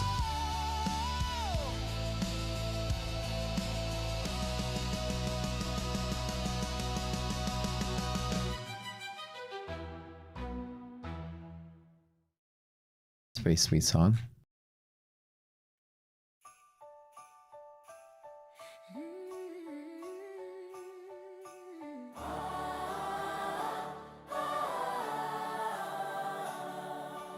First day of trading, Rocket Scooter gave to me a hedge pressure line trapping liquidity. Dill. On the second day of trading, Rocket Scooter Have to be in chat. Two swap zones and a hedge pressure line trapping liquidity. I want to be like. On the third day of trading, Rocket Scooter gave to me.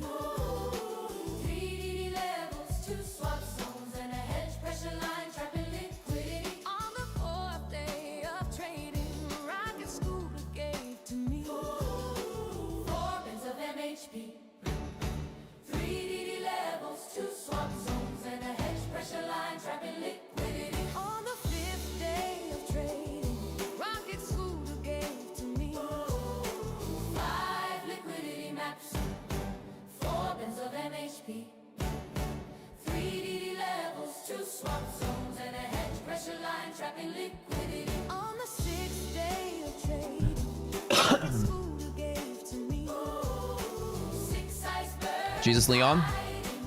That's 5E. Okay. Congrats to the 5 winners here. You're gonna need to go to the Discord.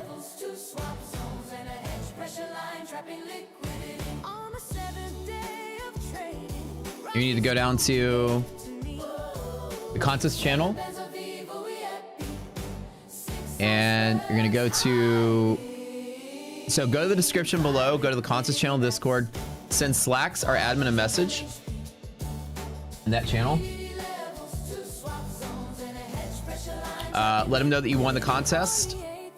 Take a screenshot of your YouTube ID from inside your account. Send that screenshot. Have an account with FundaNext already, and we'll send you your winning account.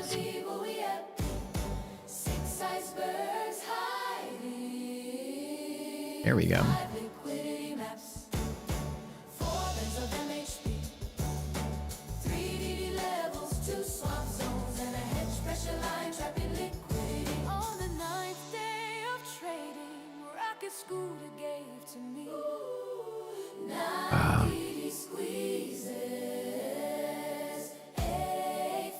So I'm just like adding, subtracting, adding, subtracting, adding, subtracting. Six icebergs hiding, 5 liquidity nets, 4 beds of MH, 3 DD levels, And back to 10. zones and a hedge pressure line trapping liquidity. On the 10th day of trading, On the 10th day of trading. gave to me 10 trend breaks for me. You shall save us. The song kind of sucks. Hey, it's the Christmas theme song. We had the Christmas theme song. Okay, one more.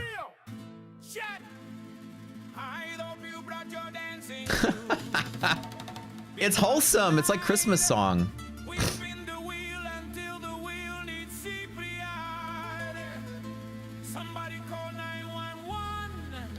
Christmas song.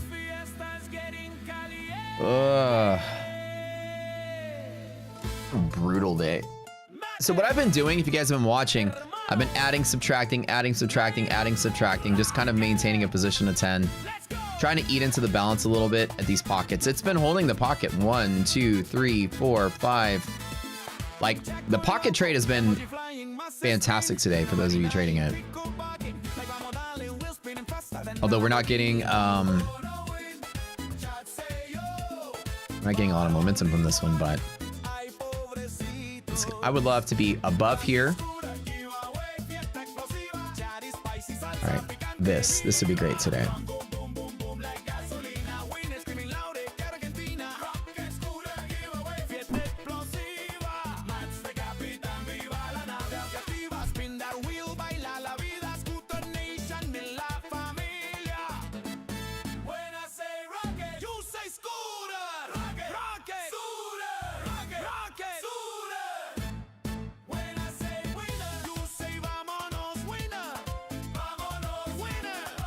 I love this song.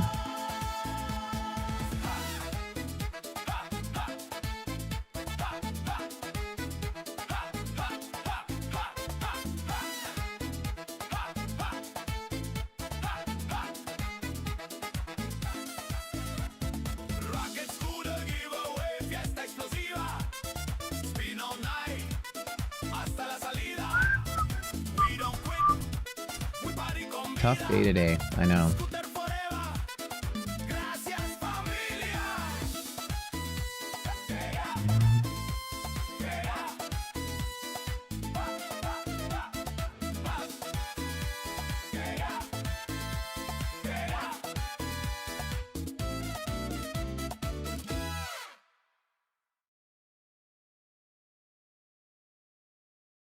That's a pretty dope song.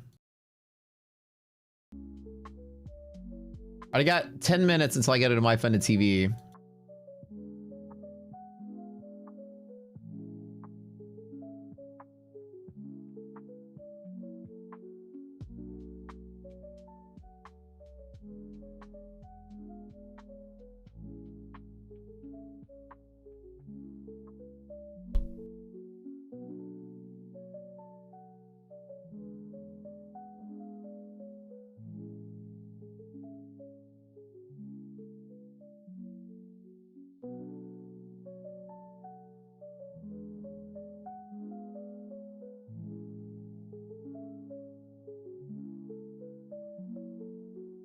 Come on, let's get the move. Ideally, I would like to see this. If we reapproach this and pick up any steam on this, I'd love to see it go back to where that yellow line is and just test that today. Let's get it.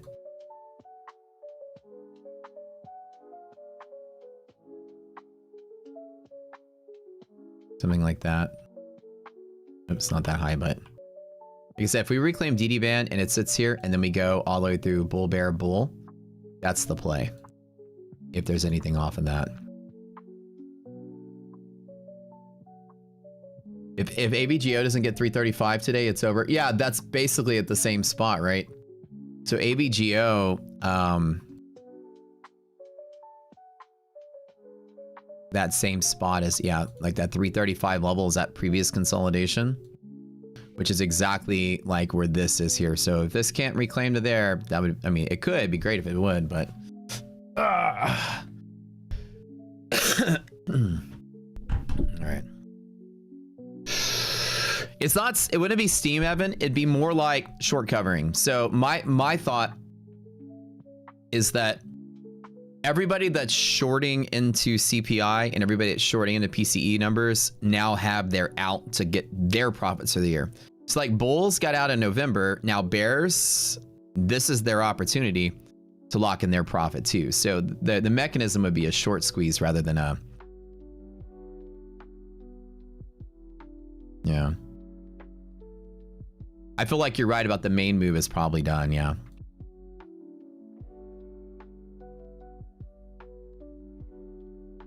Good, I've knocked 13K out of the loss, which is good. I know I had to put more money in the account to survive it, but this is an environment where normally you would just sit out and not be trying to take the risky moves. You know, back in the day when we were crashing in March, it was like the same situation. Lucky for me, I wasn't doing any trading, really any big trading in my futures account on the way down. I just grabbed options right at the bottom and I timed it perfectly, which was great. This time around, I'm aggressively trading futures. It's a little different. Can't lose with unlimited cash. That's the spirit. That's the spirit.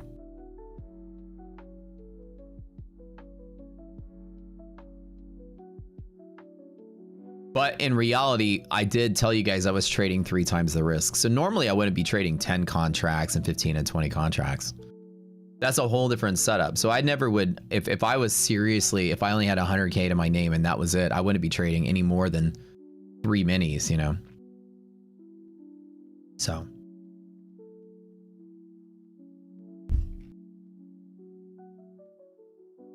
My goal is to make a bunch on the way back up.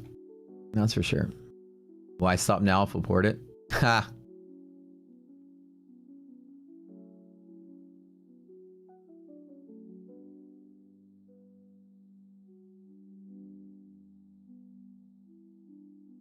About 1 mini per 30K. That's the current margining right now.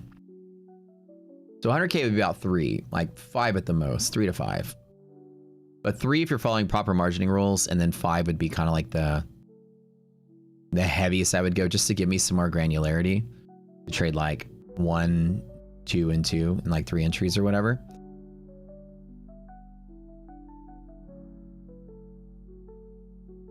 So yeah. Look how excited we got. We got to move here. It's kind of exciting.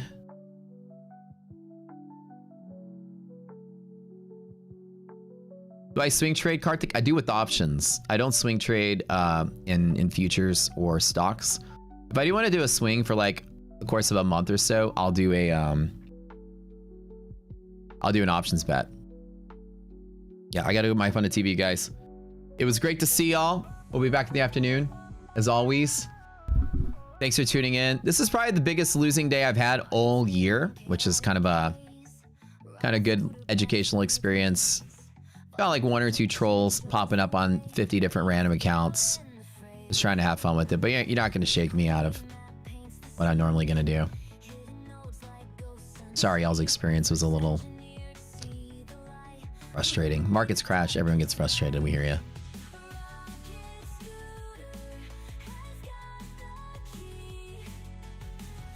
Maybe I can dig out of this hole today, man.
right, guys, join me live on MyFunded TV for Lunch Money with Matt. Another exciting trading hour.